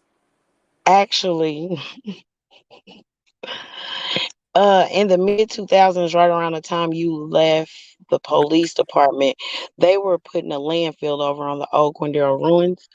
and they found out it was oil back there, and they got a contract with Phillips 66. So now they closed down the projects on First, Second, and Third, and shipped them out to 82nd Street with with Section 8 certificates. And Wyandotte is the new. I mean, no, Washington is the new Wyandotte. So It I was mean, al- it's it good. was already going that bad when I was there. I mean, Hey, no, it, First, Second, and Third Street is at Washington.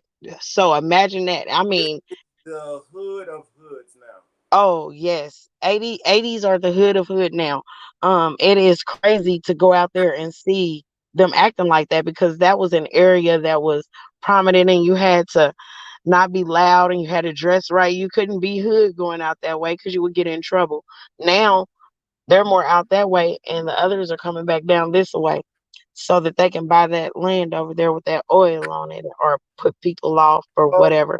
Oh, I forgot. BPU said that they were buying all the land in the land bank over on the northeast side of town. That is the African American side of town, and also the side of town that has that oil that sits on it. you know what's going to end up happening, right? Everybody's going to get pushed into Jackson County. Well, I'm not going to Missouri. I know, but that's what it seems like is starting to happen. I'll kind of break down some of this for everybody so you guys can understand the map and what we're talking about more. Um, while we were growing up, like First Street and like all the lower number streets were kind of more the bad neighborhoods. I grew up off of at first I was on 27th Street and then I was on 18th Street. And for those who are familiar with Kansas City, like I'm not that far from the 18th Street Expressway. So Right. I grew up right in between like Quindaro, which she was talking about, which was a really bad neighborhood. Like probably the worst street in the whole entire city when I was a kid. And Um, now it's desolate. that well, it was bad, and then the Muslims took over. You had the Nation of Islam own like that whole area, and then they got pushed out, and so now who knows how it's been going. I mean, because it's so It's much. desolate. It's desolate. Nobody's there. It's like one gas station, a couple of little businesses, but nobody's there anymore. It's not nothing like it used to be. It's basically desolate. The business is there and stuff like that. And it's kind of sad because even though it was a bad area, we had hair stores and different things to buy stuff. We don't even have a grocery store. They've been begging for a grocery store on that side of town for 20 years. When I was a little girl, it was like seven over on throughout the Northeast area. Now it's zero. They call it a food desert. Oh yeah, I mean, I know. Like, granted, I guess you could go what 18th Street Expressway, the other side, and what is it? Isn't it like some kind of Sun Fresh or some? Sunfresh sits right there on 18th, right across Central. Mm-hmm.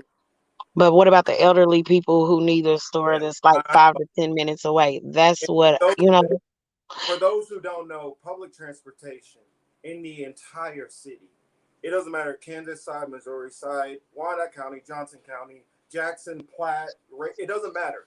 Public transportation is horrible in Kansas City. It is horrible. And so if you don't have a car or you don't have somebody to pick you up and take you around, it's hard to get around that city. And it is a very spread apart city. Kansas City's set up where you literally have to leave your area to go and get certain things. You may have to go to Johnson County for this. You may have to go to Jackson County for this. You might have to go to Wyandotte County for this. And so, for most of the people that live there, especially in Wyandotte County, you're always having to go to another county and spend your money.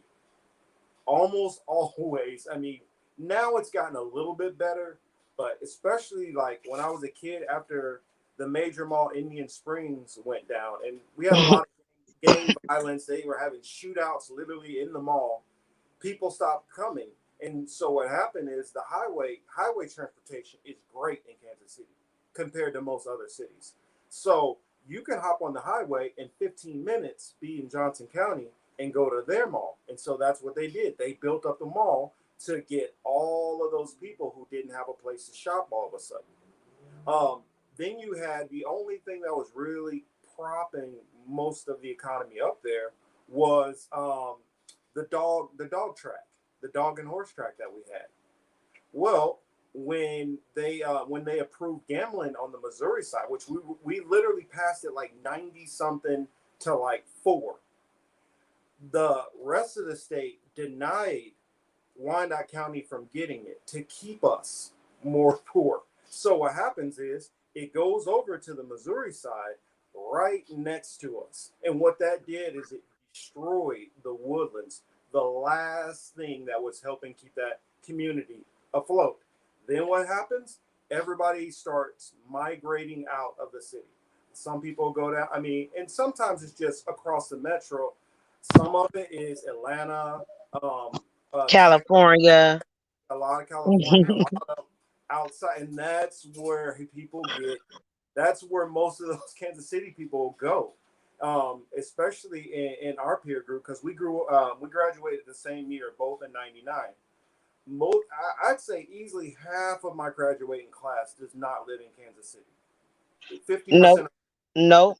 not And live at I'm a all. little bit upset with y'all about that because y'all left me down here to fight by myself. That's what I feel like. I really do.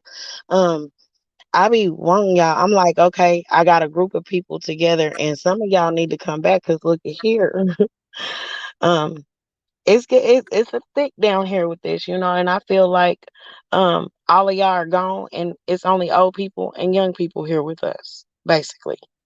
So, you know, um, this is why they were able to deteriorate it here that much because a whole generation migrated out.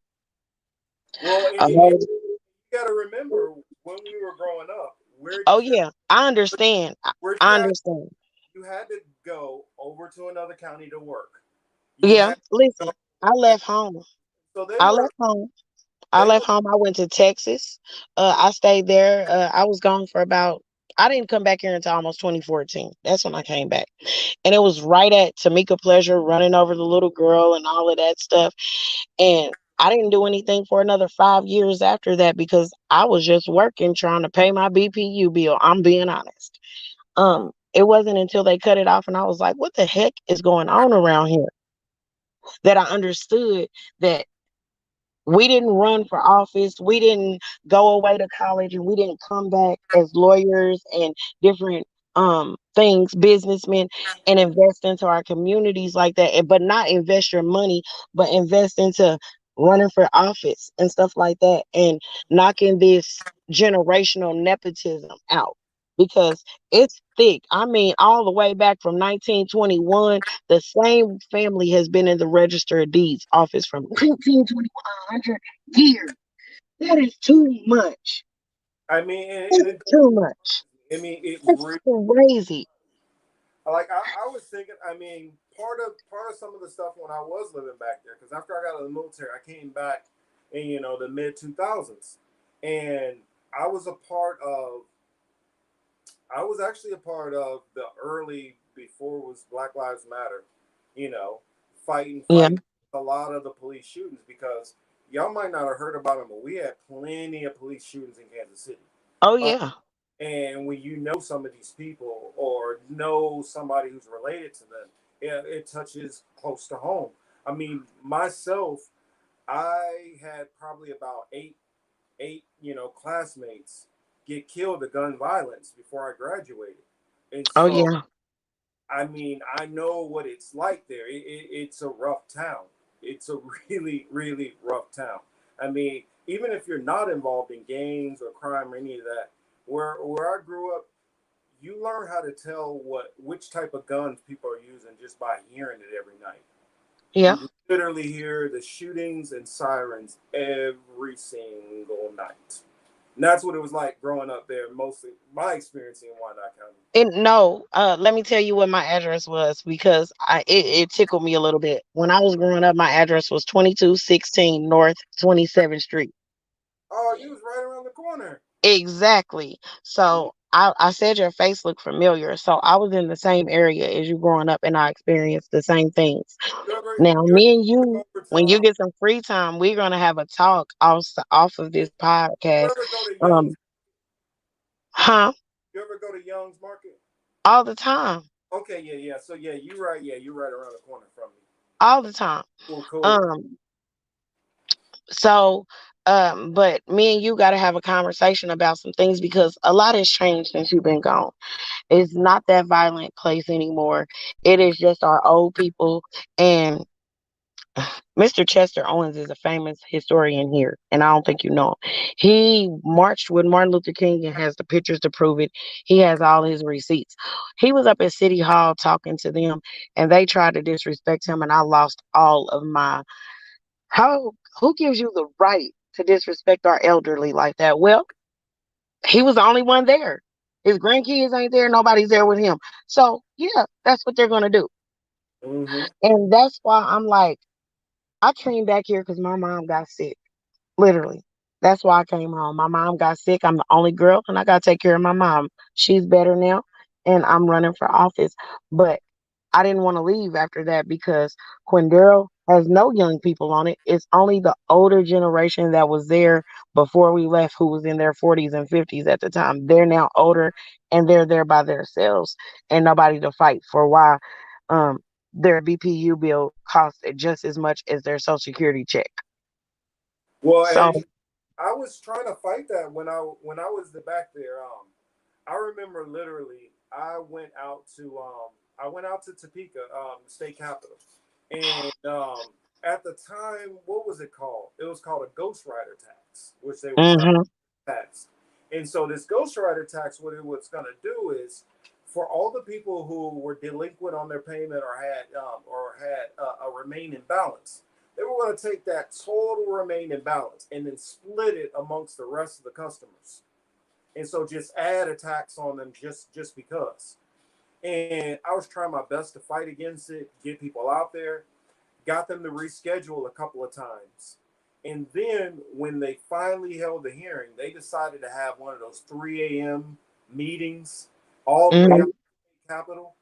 And so get in there for the meeting, but I can't get enough people with me to come all the way to Topeka Yep. in the middle of the night, which Topeka's not that far, but most people are not going to drive 45 minutes, to an hour at 3 in the morning for some Not with the police from Wyandotte County. yeah, that's I'm not with the police forget from here. about that. Yeah, yeah, you don't want to be on the streets that late there, especially not if you got the wrong skin complexion. And especially like another thing, I was telling somebody, I said our tags there have our county in the corner, and so the moment you drive into another county, they're already looking at you. Oh, you got Wyandotte County and hmm County. What are you doing here? Yep. And you could have been somebody could have called you up. You're going to go see your mom. She just moved somewhere in Johnson County. They don't know, but you Hospital. you are going to get more hell than somebody who had like an Iowa tag. You can have a tag from any other state, but if you are from that county in particular and you float into certain counties, you are going to notice red and blue lights very fast behind your car. And it doesn't even really matter which color you are. If you come from Wyandotte County, Yep. now if they get up there and they see somebody who looks like they're from the suburbs, they kind of dismiss them off, warning real quick or whatever. But if you look like you came from anywhere that was even somewhat lower middle class or hood at all, you're in for a night. And I've been physically assaulted by the police in Wyandotte County and Jackson County. So I understand that it doesn't matter which side of that border you're on, the police act exactly the same. Yeah. Well, actually, they a little bit worse over in Missouri. They will beat you Well, anywhere, anytime. They got a whole lot more lawsuits for that kind of thing than any other of the I, surrounding counties. they're just more widespread with theirs Yeah, because they're more out in the open and bold with it, basically. That's what I mean. That's why I say because they don't care at all. They don't care about witnesses. because I remember growing up, at least they were smart enough to wait till they behind the wall or they be in them projects in Parkwood and do something, or down in Brick City and all, and they'll do something there. But Missouri cops, I remember we were at a concert And this was supposed to be like for charity and all that. So we were bringing canned goods and like a couple of dollars, like $5 or whatever, to get in this concert. And it was gonna be Twister and Do or Die. Now, for those hip hop heads out there who really know about Midwest hip hop, you should know who we're talking about. And so the promoter kept swearing, hey, they're gonna be here, don't worry about it. And so he had all these like local, nobody acts hopping on stage. Well, uh, everybody's like, okay, all right, I guess this isn't gonna happen. He kept coming out, okay, they're at the airport, they're almost here, they're at the airport, but I'm trying to negotiate with them. And then all of a sudden he's like, well, it turns out they're not gonna come. I'm gonna refund everybody their money. Just meet at the front. Just relax, chill up there. So we're all up there. We're relaxing, waiting for the guy to come up to the window, give us a refund or something. We're just waiting and waiting. So young teenagers, we're all just sitting there, just having conversations with each other. Next thing you know, Casey Mo rolls up like the SWAT team and just starts throwing people around, slamming people. Did not care. I mean, there was no police disperse, no nothing. They just hopped out of the car and started grabbing people and physically dispersing us. And what the guy did is he called the police, told them that we were rioting, which, okay, I get it. Somebody can call and say there's a riot going on, but police officers, you have to have enough common sense to realize, okay, these kids are just all standing around. They're not doing anything. Just tell them to go home. But no, they beat the crap out of a lot of us. So I understand what she's saying, that KCMO cops are a little bit more out and open. And then they could be on Van Brunt, they could be on True Blues for sale. There's more, I feel like there's more of I guess, rougher area on the Missouri side these days. It covers a larger territory. And so that's why I feel like it's more spread out in a different way. Um, I was wondering, Cece, did you want to, I guess, finish with any closing comments? I guess well, for this one, we are definitely gonna have you back again soon, because we still are just getting nibbling on the edges of this story, and so once we got a better grasp of it, we understand it better. Then I'll break it down with the audience more, and I want to have you, give me your take on what we've learned here at the show. And then also at the same time, I'm going to be reaching out to you about um, a couple of other content providers who I think would definitely be You interested. froze, and I don't know if this is still on right now. Oh, am I good? You see me? Am I good? All right. Hello. And if we're not good, somebody let us know. Yes, no, maybe. I hope so. You're back now. Okay. Um, but yeah, I'm gonna definitely try to reach out to another couple of content creators, and and I'm pretty sure they're going to hear more about this story also. So as I try to break this story and get it out to more people, talk about it, I'm pretty sure that people are going to know, they're going to want to talk to somebody on the ground. So I will definitely put your name out there, and I will definitely speak out as much as I can about your candidacy, get them involved in what's going on, some of the local stuff, and hopefully I can get some of the people from back home to actually, to listen to this content and maybe bring them in so they start paying attention to, those local issues there and some of these bigger issues, that are going on the whole, stage, where actually some of these things are connected. It's just the feeding down the system, and where you're actually, meeting the rubber, meeting the road in a sense. Somebody speaks it on high, and we're the ones who feel it down at the bottom. So that's, kind of how I see that. So sorry for blabbing. Would you You're like to? fine. The only thing I really want to get out there is, this is one of my goals, is to educate the community. So the last thing I really want to say is, if you are a felon and you have walked and completed all of your time, your paperwork and everything, at least for the state of Kansas, and I know some other states, you can look it up online and find out if you can, but um you are able to vote. And you go to WYCO Votes. That's WYCO Votes, VOTES. Register to vote and vote, because that is why people like me have a harder time to get in, because they silenced a lot of the other people who would go against all of these silent secret things or whatever they got going on around here. Um, Nepotism, it fights against things like that. So that's why they were handing out felons. But it was a lady named Janice Witt, here in Kansas, who's running for mayor, that actually went up there and fought with her own money for felons to be able to vote in the state of Kansas. So while she's running for mayor, I want y'all felons to go and get registered to vote, and everybody else, and vote for Miss Witt, because if y'all think that I will keep it real and tell the truth, Miss Witt has been telling the truth the whole time. She has always kept it 100, and she's willing to talk now, to you guys, about different things.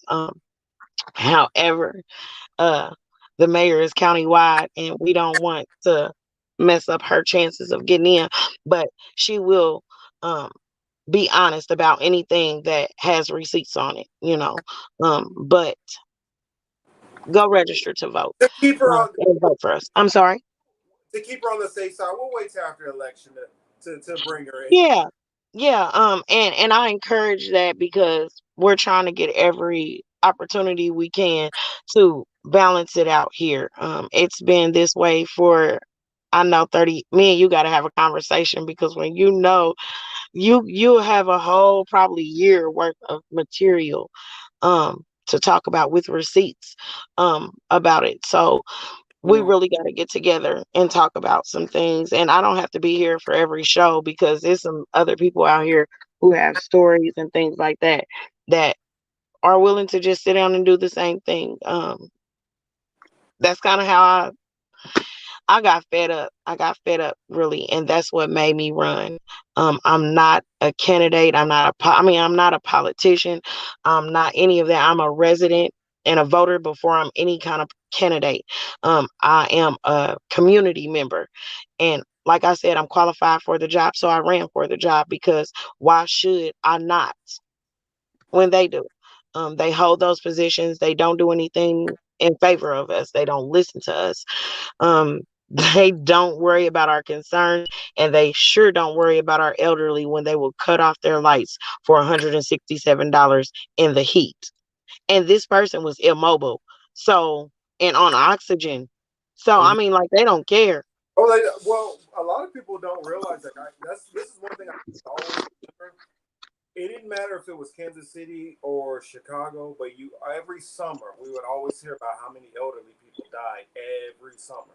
That was like something that it just went with. That was just like a normal part of living in the Midwest. That it's going to get super hot and super humid, and at some point, a lot of the elderly people who are not, who don't have the means to, say buy AC or new fans and all that, many of them are going to unfortunately, succumb to different illnesses or heat stroke, and that's just, I mean, it's sad, but it seems like Not on my watch. you get used to that. It's almost more sad that you get used to it, and that becomes an acceptable, normal thing that you don't even think about it. That's not okay. It's not okay. I'm sorry. No, I was saying not on my watch. I'm vigilant of things like that.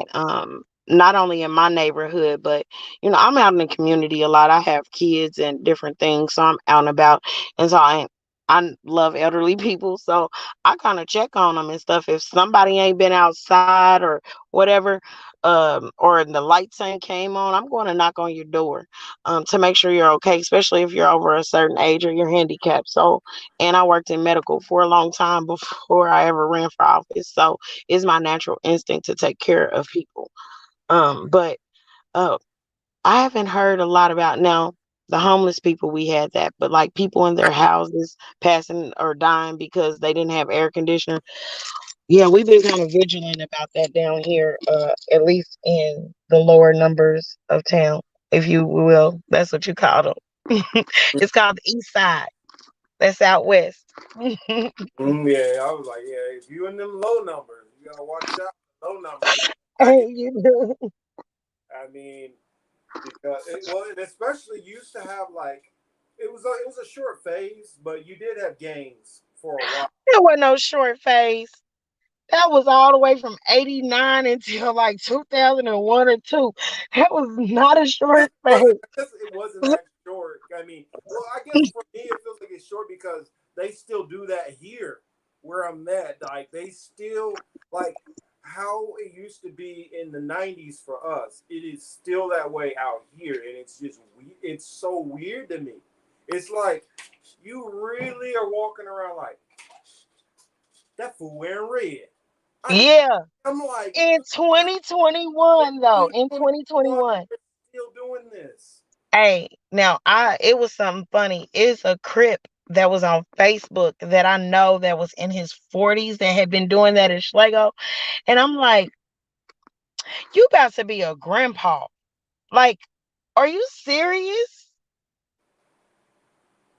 I I I mean it and I'm like that. I speak my mind. So I literally asked, he got mad or whatever, but I didn't care. I'm like, really, do you consider that? And it just made him show the cripping even more. But I'm just like, I don't get that at all. Yeah, it was, I guess it was a short time compared to California because California's still banging hard down there. Like, Mm-hmm. It's to the point. I remember the first time I went out to a nightclub, and I always wore my ball caps everywhere, and they were like, "Oh, you can't wear no hat in here."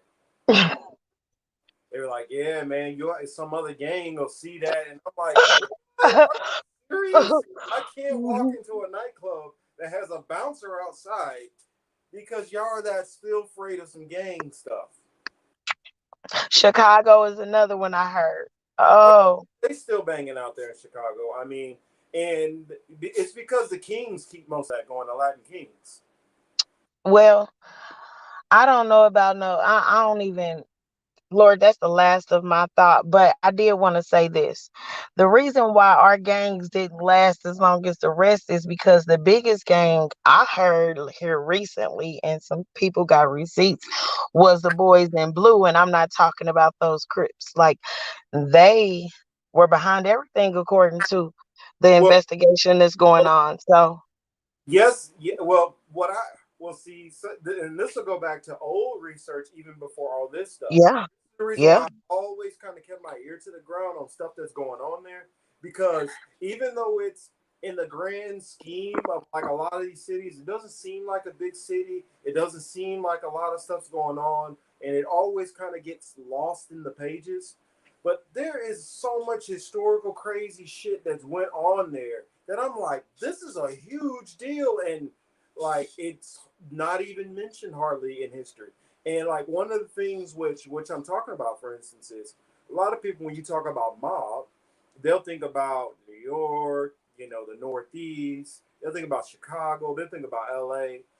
They never talk about Kansas City hardly ever unless you're into a lot of those old mob flicks. What a lot of people don't realize is that the mob's bank from the East Coast to the West Coast was in Kansas City. yes. And it And was Security Bank, the one my, that sits my, right down there by City Hall.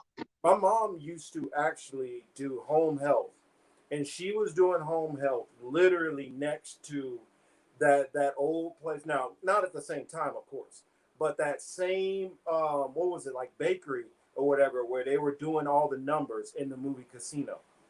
Hold on. Did you know? Because I didn't realize this. The Union Station is the station that they had the shootout with the With the with Elliot Ness in yeah, them. yeah, the bullet holes That that are messed still me up on up the stairs. Yeah. because I love that movie. I mean, I love that whole thing about that. And when I found that out, and I'm like, I've been living that close to the Union Station, and I could, and they still have it up. I didn't even know you could go and look. They still have the bullet holes and everything. Oh, did you know on the outside also there's another shootout with Pretty Boy Floyd when they broke him out of jail? Yep. Yes. Yep. I knew about that, but I didn't know where the location exactly was around the corner. But I knew that it happened somewhere down there. Um, it was something else that happened here. Um, that was historical. Oh. I can't remember right now. I was just thinking of it It's though. it's a lot of stuff. I mean, a lot Yeah. of people don't think about like in the old like right after the end of what is it? Right after towards the end of slavery, what you start having like the like see most people's sports teams come from like some kind of random thing.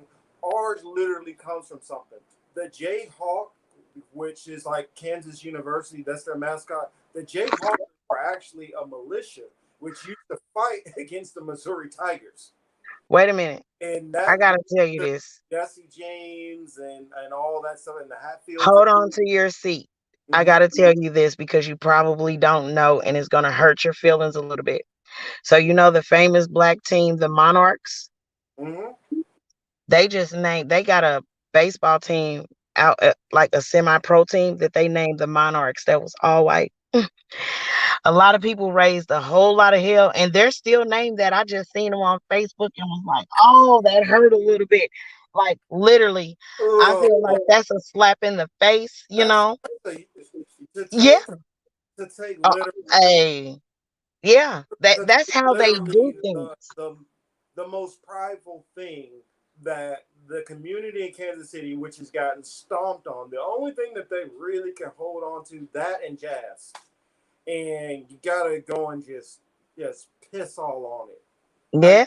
and what a lot of people don't know is it's not only for the black community, also because during the Negro leagues, Latino players were playing in the Negro leagues also, Yep. and so that's a slap to them in the face also. And we have a very very long tradition with the Latin American community going out to Rosedale and Argentine, and so they've always had that brothership and kinsman with us also. Now, of course, all communities gonna have your little rough spots back and forth, but for the most part, when we were growing up there, like for It me, was us against them. when I got out to the West Coast to run into like Mexicans who hated black people, that was foreign to me because I didn't That grow up was in with that. Texas too. We were When I always lived in Texas, yeah. we were always That like, was shocking. cool, but keep an eye on them. Just watch them and make sure. Some of them are cool, but that watch them. And so when I found that they were cool, there was mostly like not even a concern about white people at all. I'm like literally the same people who just stole all your land and but that's not. But you have no skepticism of them, but you hate the black people. And I was like, it's just not computing. I mean, also like my time living throughout other parts of just the world in general, and my mixed ancestry and all that, and living in Puerto Rico, and I'm sitting there like, you got black and brown, and we don't. There's nobody sees a difference. You go down to Panama, there's okay a bunch of dark people. I mean, you go to some areas like damn near everybody's dark, and then to figure that okay, obviously same community, same culture. If you do your DNA results, I guarantee you'll find out you probably got about 25% African, so-called African DNA, showing that you are literally Hey, black bro. and people, and yet you can't see the connection at all. You can't see the same life experiences. You can't see how a lot of your cookouts, how y'all get loud and hang out together, and how the same kind of dynamics y'all have in the family. How you got that one family member Chitlins and uh, menudo. you keep off to the side, that one family member that little that's a little off. You got that one family member that they a little bit too thugged out. That you can't get them to come around, and it's like I've always seen all the similarities, and the Yeah. only difference was. I'm sorry to say it this way for those who who I don't want anybody to take it as a slight, but the only difference in the history is which slave masters or which colonizers you had, whether they spoke English, French, or Yep. Spanish or Portuguese. I mean, that's really the only difference I see from the communities. Yeah, Thomas added in there, Latinos were banned from MLT too. Yes, they were banned from there also. Now, Asians, there could have been Asian people involved. I don't know. I never found that. We gonna leave the Asians out of this. We gonna leave the Asian people Yeah, out of But what I do know of for a fact that in the Negro Leagues, it was so-called African American people, a lot of Mexicans, a lot of Dominicans, a lot of Puerto Ricans, and that was what made up the core of most of the And Negro. when and during Jim Crow, when they had the signs up that said no colors allowed, Mexicans usually were in on that. Hispanics, but they didn't say Hispanic.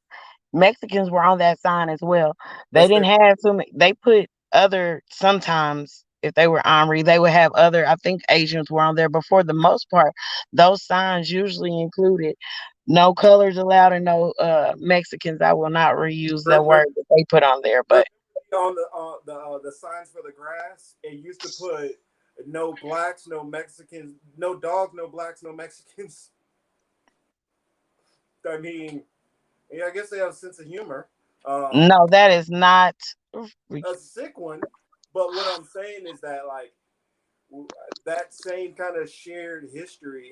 I mean, it's kind of the thing about it is when that whole kind of diversion happened was at the same time when they started shutting down the speakeasies, all the jazz. And for those who don't know what a speakeasy is, it's an underground jazz club. And that's where like a lot of the black people they would get out, they have a little partying on Tino's and all that. And so a lot of at that time, a lot of the whites they were able to go openly to their nightclubs and all that. And some of them were illegally drinking liquor and everything during the prohibition period. But we had to have our little speakeasy underground. And the laws Oh, were coming out to start criminalizing a lot of the gathering, new loitering laws, then they start putting in all these laws against marijuana also because marijuana was also a prohibition with alcohol.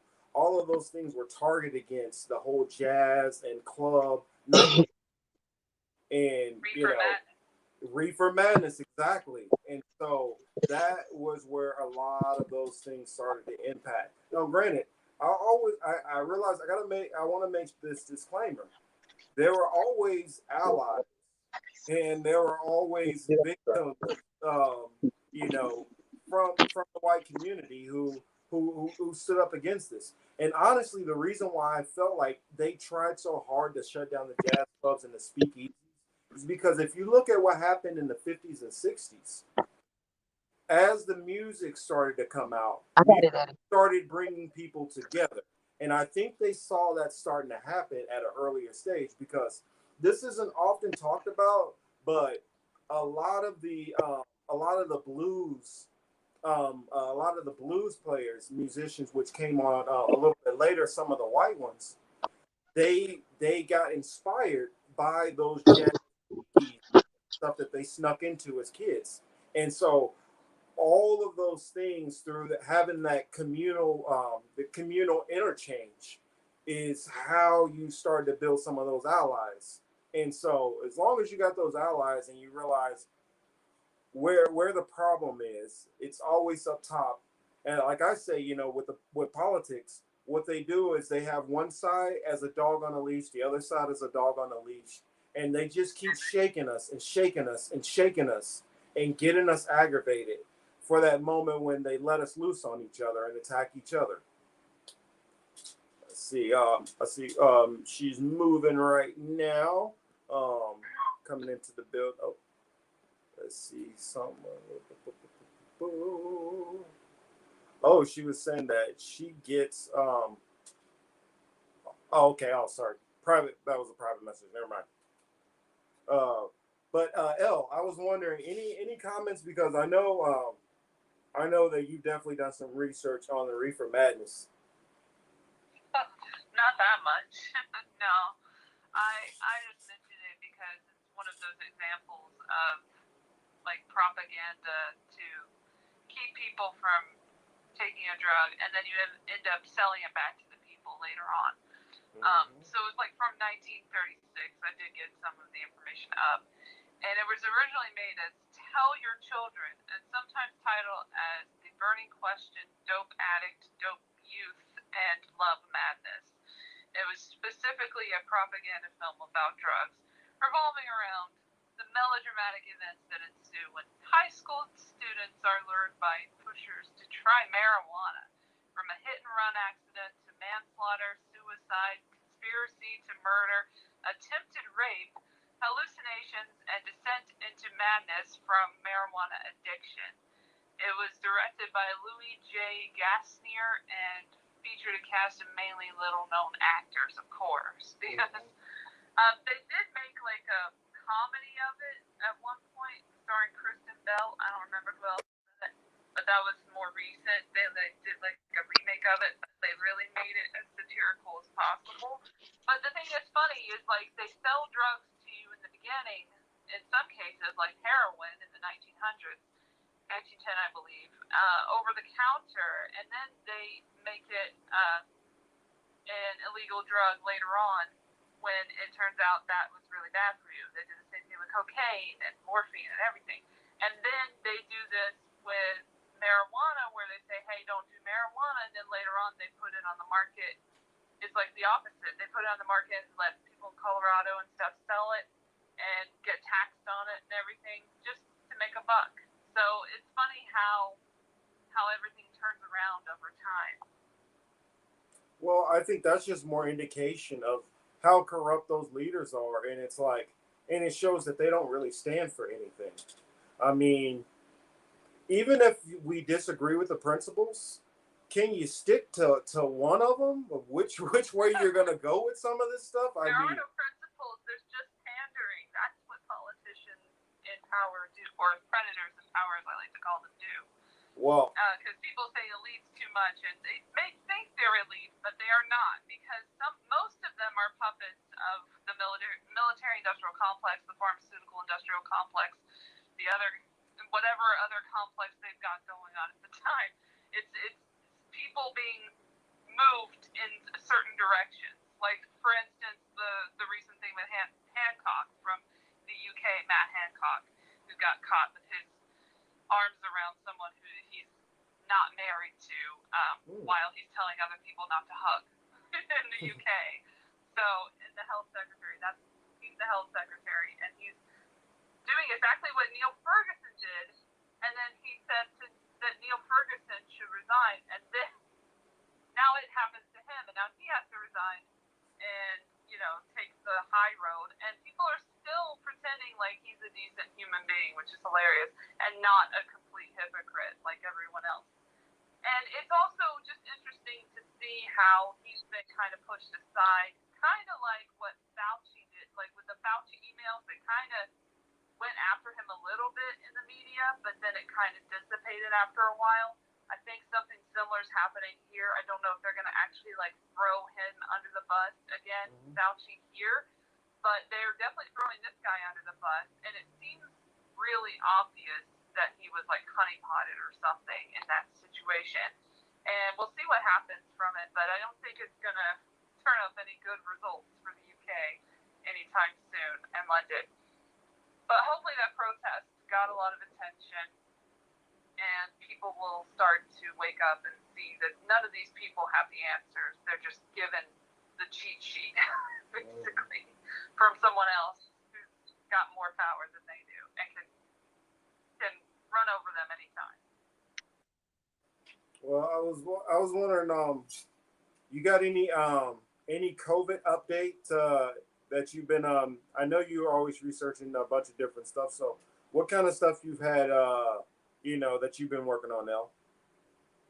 Well, today you may have seen. I know you saw it because you tweeted it. But I saw something about Johnson & Johnson. How did I see it? Okay, so I have one of these apps, like a Newsbreak app. That's literally what it's called. And it's local, so I look at the local news every once in a while to see what kind of shenanigans they are up to in LA and what's going on.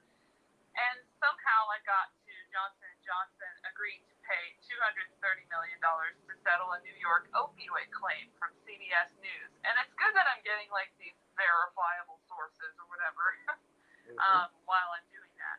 That was lucky as well. Sometimes they'll give me some random website and I'm like, I don't know how much I believe this one, but okay. For in that on Saturday, which is today, the Attorney General Letitia James said this had happened and that they had gone to court to fight. So the drug maker also agreed to permanently really in the manufacturing and distribution of opioids across New York and the rest of the nation, James said in a statement announcing the settlement. The company helped fuel this fire, but today they're committing to leaving the opioid business, not only in New York, but across the entire country. So it's funny this doesn't come up as like a trending topic on Twitter, and certain things do, but that's also because the big pharma companies clearly own the media at this point, and that should be no more obvious than ever. Um, and the deal involving a lawsuit brought by James in 2019 removes Johnson & Johnson from a trial that is slated to begin next week on Long Island, part of a slew of litigation over an epidemic linked to nearly 500,000 deaths over the last 2 decades. But that's nothing compared to the 600,000, right? Nothing compared to. I mean, yeah, not at all. Nothing. I have a question about that. Johnson and Johnson discontinuing the opiates. Are they planning on taking care of all the addicts that will like go into like shock or whatever? I mean, like because they don't get their drugs anymore. I mean, like how is that gonna work? Oh no, they don't care. I don't think they even think about that. They just pay the money out, settlement, and it's over for them. Well, that's kind of like taking and unleashing crackheads on a city without crack. I mean, like literally, could you imagine what that would It's so sad. Wow. Well, be like? One of them, though, like they're all in the news lately. From like a couple of days ago, Pfizer was in the news because they argued a case in federal court via marketwatch.com is that source.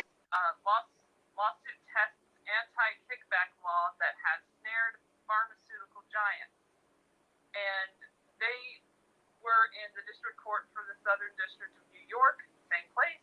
They had sought a ruling in favor of proposed programs that would let the company help cover co-pays for Medicare patients taking tafamidis.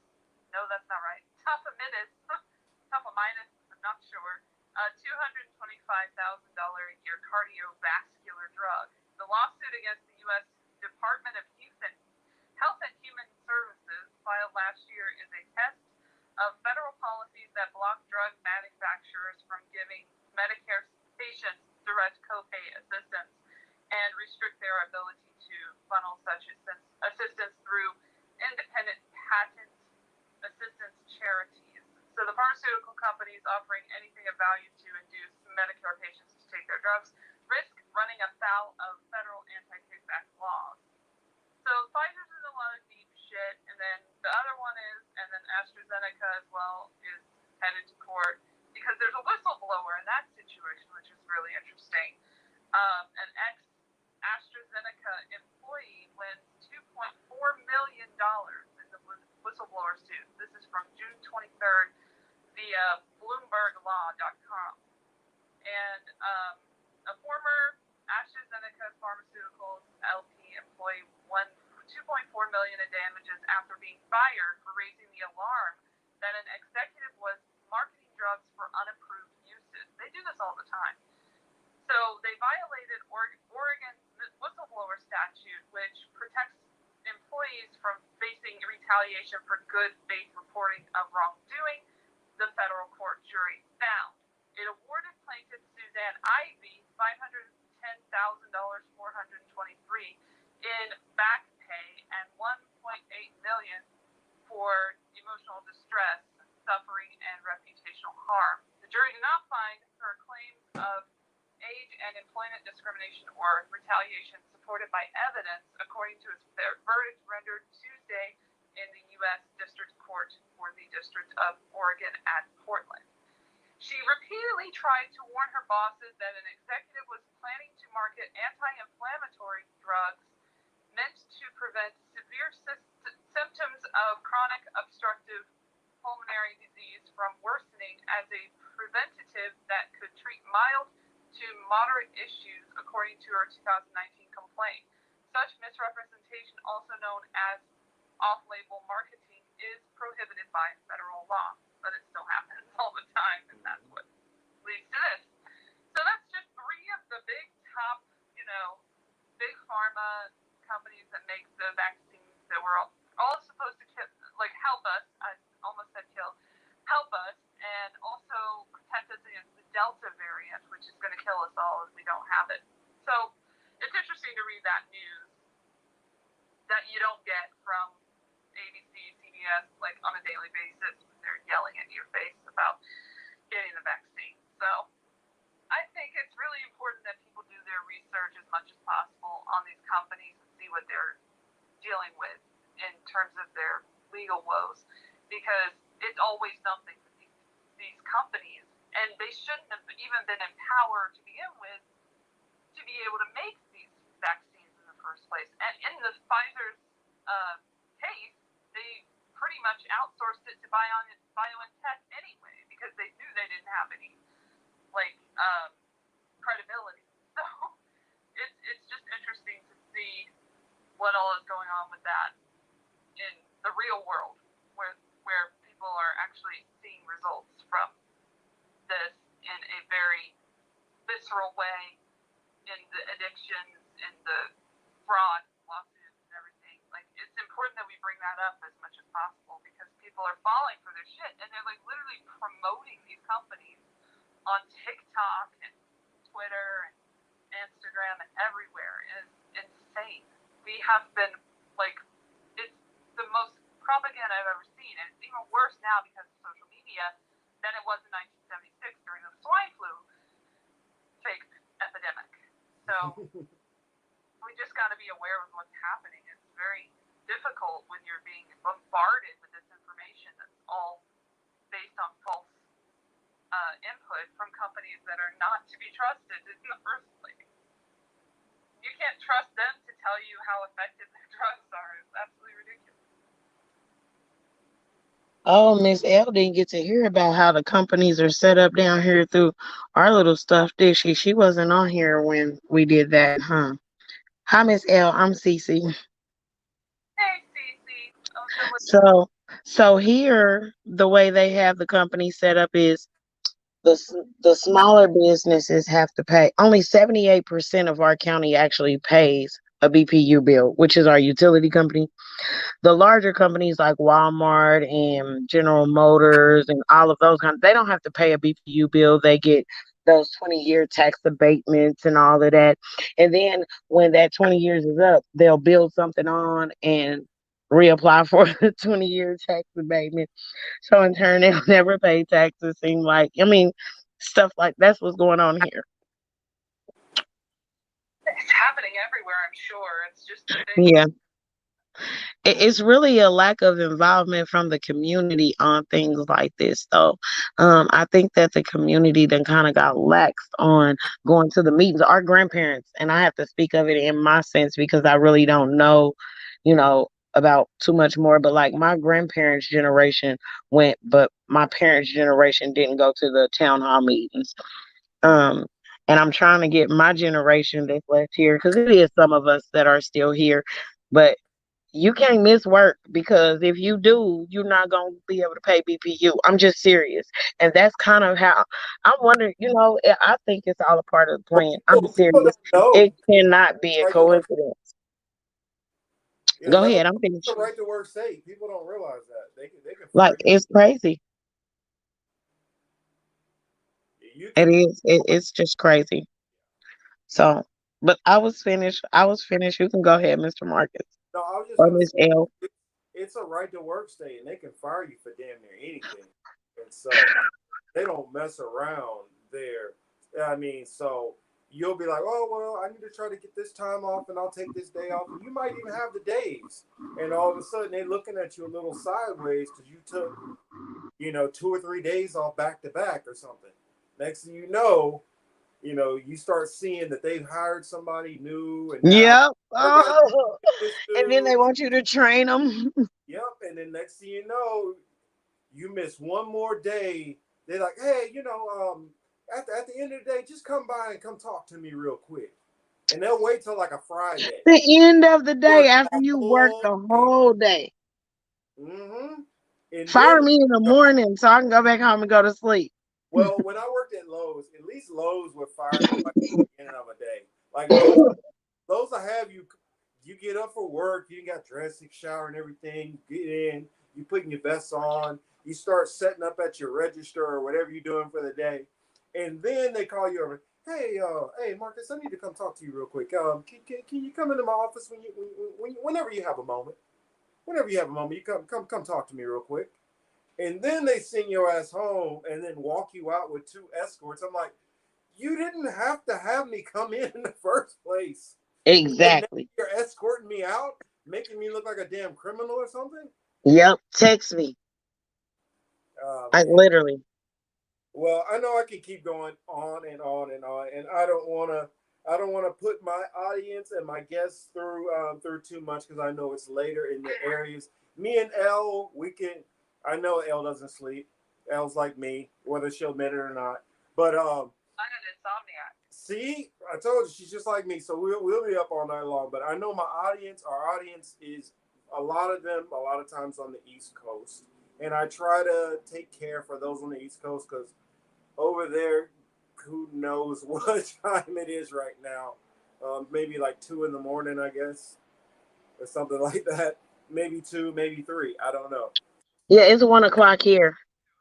It's two, well, two over there. Okay, so I don't want to Well, two brutalize on you the too much. far east. And then I know the rest of my audience over here on the West Coast. They're it's already at the burn them if you got them time, and so I know those like Kelly said that CBD iced tea had already started kicking in, and so I understand it's Bud 30 for some people out there. So I guess we're going ahead and wrap this one up. Um, any closing thoughts, ladies, that you wanted to convey with the audience before I close it out? Well, thinking about like where you worked in the very beginning of your career, my first job was actually at Kroger in Atlanta, not Atlanta, but it was like in Metro Atlanta, we call it, where I lived in 2003. I was, or 2004, I can't remember, but I was 19 when I got my first job because I went through high school and actually graduated, unlike my brothers. So that was the difference between us. And I focused on my studies instead of getting a job, which I thought was kind of weird at the time anyway, because I felt like I don't think you should be in school and working at the same time. I think something's going to give at that point, and something was going to give if I did that. So I decided not to do it on my own. And anyway, I ended up working at 19 at Kroger for a week, and all I did was shadow. And they never even let me on the register, and then they let me go. It was the first time I got let go, and then I was like, where am I going to work next? And I tried to get a job at Blockbuster after that, and I was like so like beside myself because I was like, I thought when you got a job you got to keep it, but apparently you have to get a job for a week, and then you're ready to get another job that actually lasts longer than that. And then if you're lucky, you can last longer than a few months, and then you get a year career of some kind of job. I didn't know how it worked, and I was like so surprised by like the adult world and how ridiculous it was. And Blockbuster never hired me, and I got really upset about that because I would have been the best cashier at Blockbuster you have ever seen because I watched movies like a hawk, and I loved movies, and I was going to go to film school eventually. And that was the job that I was like, yes, this is like my Tarantino moment because I really was obsessed with Tarantino before I met him and realized who he was after the Harvey thing. But before my dreams were shattered, I wanted to be like Tarantino. I wanted to work at a video store and be in the same like room as my dreams. So eventually I did end up working at a movie theater for 5 years and then got let go again. So I mean, you can pursue your dreams and you can make it eventually. So there's a lesson for the day. Try. You know, I worked at a grocery store too. For believe it or not, I used to be a bagger and a cart chaser at a grocery store called Price Chopper on what was it, 80? 46. No, 80. What was it? 80, no, 76. Yeah, 76. It's still 76, there. but State Avenue. Yep. That's my area I'm running in, by the way. Oh, okay, all right, all right, all right. I'm definitely familiar with the area. Definitely, definitely. For those who don't know, I guess. I'll give it to Cece to give us a couple last closing thoughts before I give you guys some updates on some of my projects I'm working on. Okay. So I just want to say that my goals are to be property and people over property and profit, because it seems like they're selling off all of our land and all of that stuff and not listening to the people about that aspect. Listening to the community, collaborating with the community, and building a foundation in the community so that we talk, because it's real kind of spread out right now. Nobody's really your neighbor. Like, our neighbors don't talk no more. You're not going to borrow no sugar. So I'm trying to build that community back up. I'm also trying to give Mary Girl and Kim Weaver and Brian Showalter some help when they take those seats at BPU. Um, Vote on August 3rd. The last day to register is July 13th. And remember, I promise, the dot, the whole dot, nothing but the dot. Hey, there you go. That's all I want to say, y'all. Right. Yeah. I mean, make sure you guys support her. She is. I have her on my Twitter now, so we are Twitter friends. Look for her name on there. I will definitely be retweeting out stuff which she sends me. Like I tell all my friends and colleagues, yeah, if I didn't respond to something or that you put out, hey, just DM me, because you know how the algorithm works. And I try to promote my people around me as much as possible. Um, uh, oh, a big announcement! I can't believe 2.5 hours in, and I didn't even think about this. I have been talking with one of our good friends of the show, uh, Mr. Tedros Finkremarian. And so Tedros from the Geon Journal is going to be joining us as a part of the political matrix on we're going to figure it out, but it looks like it might be a bi-weekly appearance. So we might be looking at every 2 weeks. We'll have Ted Rose here joining the panel. So you already know that's going to be interesting. He's going to have a segment breaking down some of his stories from his journal. So definitely look forward to that. Um, I will be doing a live stream tomorrow. Well, if I get a hold of DJ L7, I will be doing a live stream about Andrew Yang on my What I've Been Thinking channel. If I don't get a hold of him, I will be doing a live stream anyway. I will be doing a live stream anyway, and I will be possibly either doing one on the Bible for my Hebrew apologetics page. I told, like, I was talking to Stevie from Red Economics, um, and Josh Davis. I want to start a little bit of live stream Q&A for those on the left who have questions about the Bible, or just want to know how to shut up a stupid ass evangelical and confound them with a book that they say they believe in 100%. Make sure you tune in when I start doing those. It'll be a good way to learn some different things. And if you are a person of faith, it can maybe teach you some things about the Bible which you did not understand or learn before. On my Hebrew Apologetics channel with Marcus Cage, I will have a video coming up detailing what is the next one? The Talmud. I will be going into the Talmud, explaining some things about that. That No, what was wrong with me? Oh yes, and I see It we was have not racist. who No, who was not racist. my daughter is over here saying that. She's got an African boy on the phone, and she's arguing with him when I'm like, she's arguing with him about racist stuff, and I'm like, that is not racist. Oh Lord. Well, but I was so glad to have Cece here, and so glad to have my co-host. I know that Emmanuel had so much bearing on him personally, so it was definitely tough. Then you had Chris. He was having communication errors, and so I applaud you all for sticking around through all our different technical difficulties, listening to the message of the show. Um, Trust me, there will be more follow up to what we were talking about here, and I will try to reach out to larger platforms to try to get this message amplified. So, with that said, this has been Young Morpheus here, finishing out the show with L. Latham and Cece Manck, who is running for Commissioner of the 8th District. Make sure you guys follow if you're in the area. Make sure you register to vote. Even if you're not in the area, communicate with her, see what you can do to help.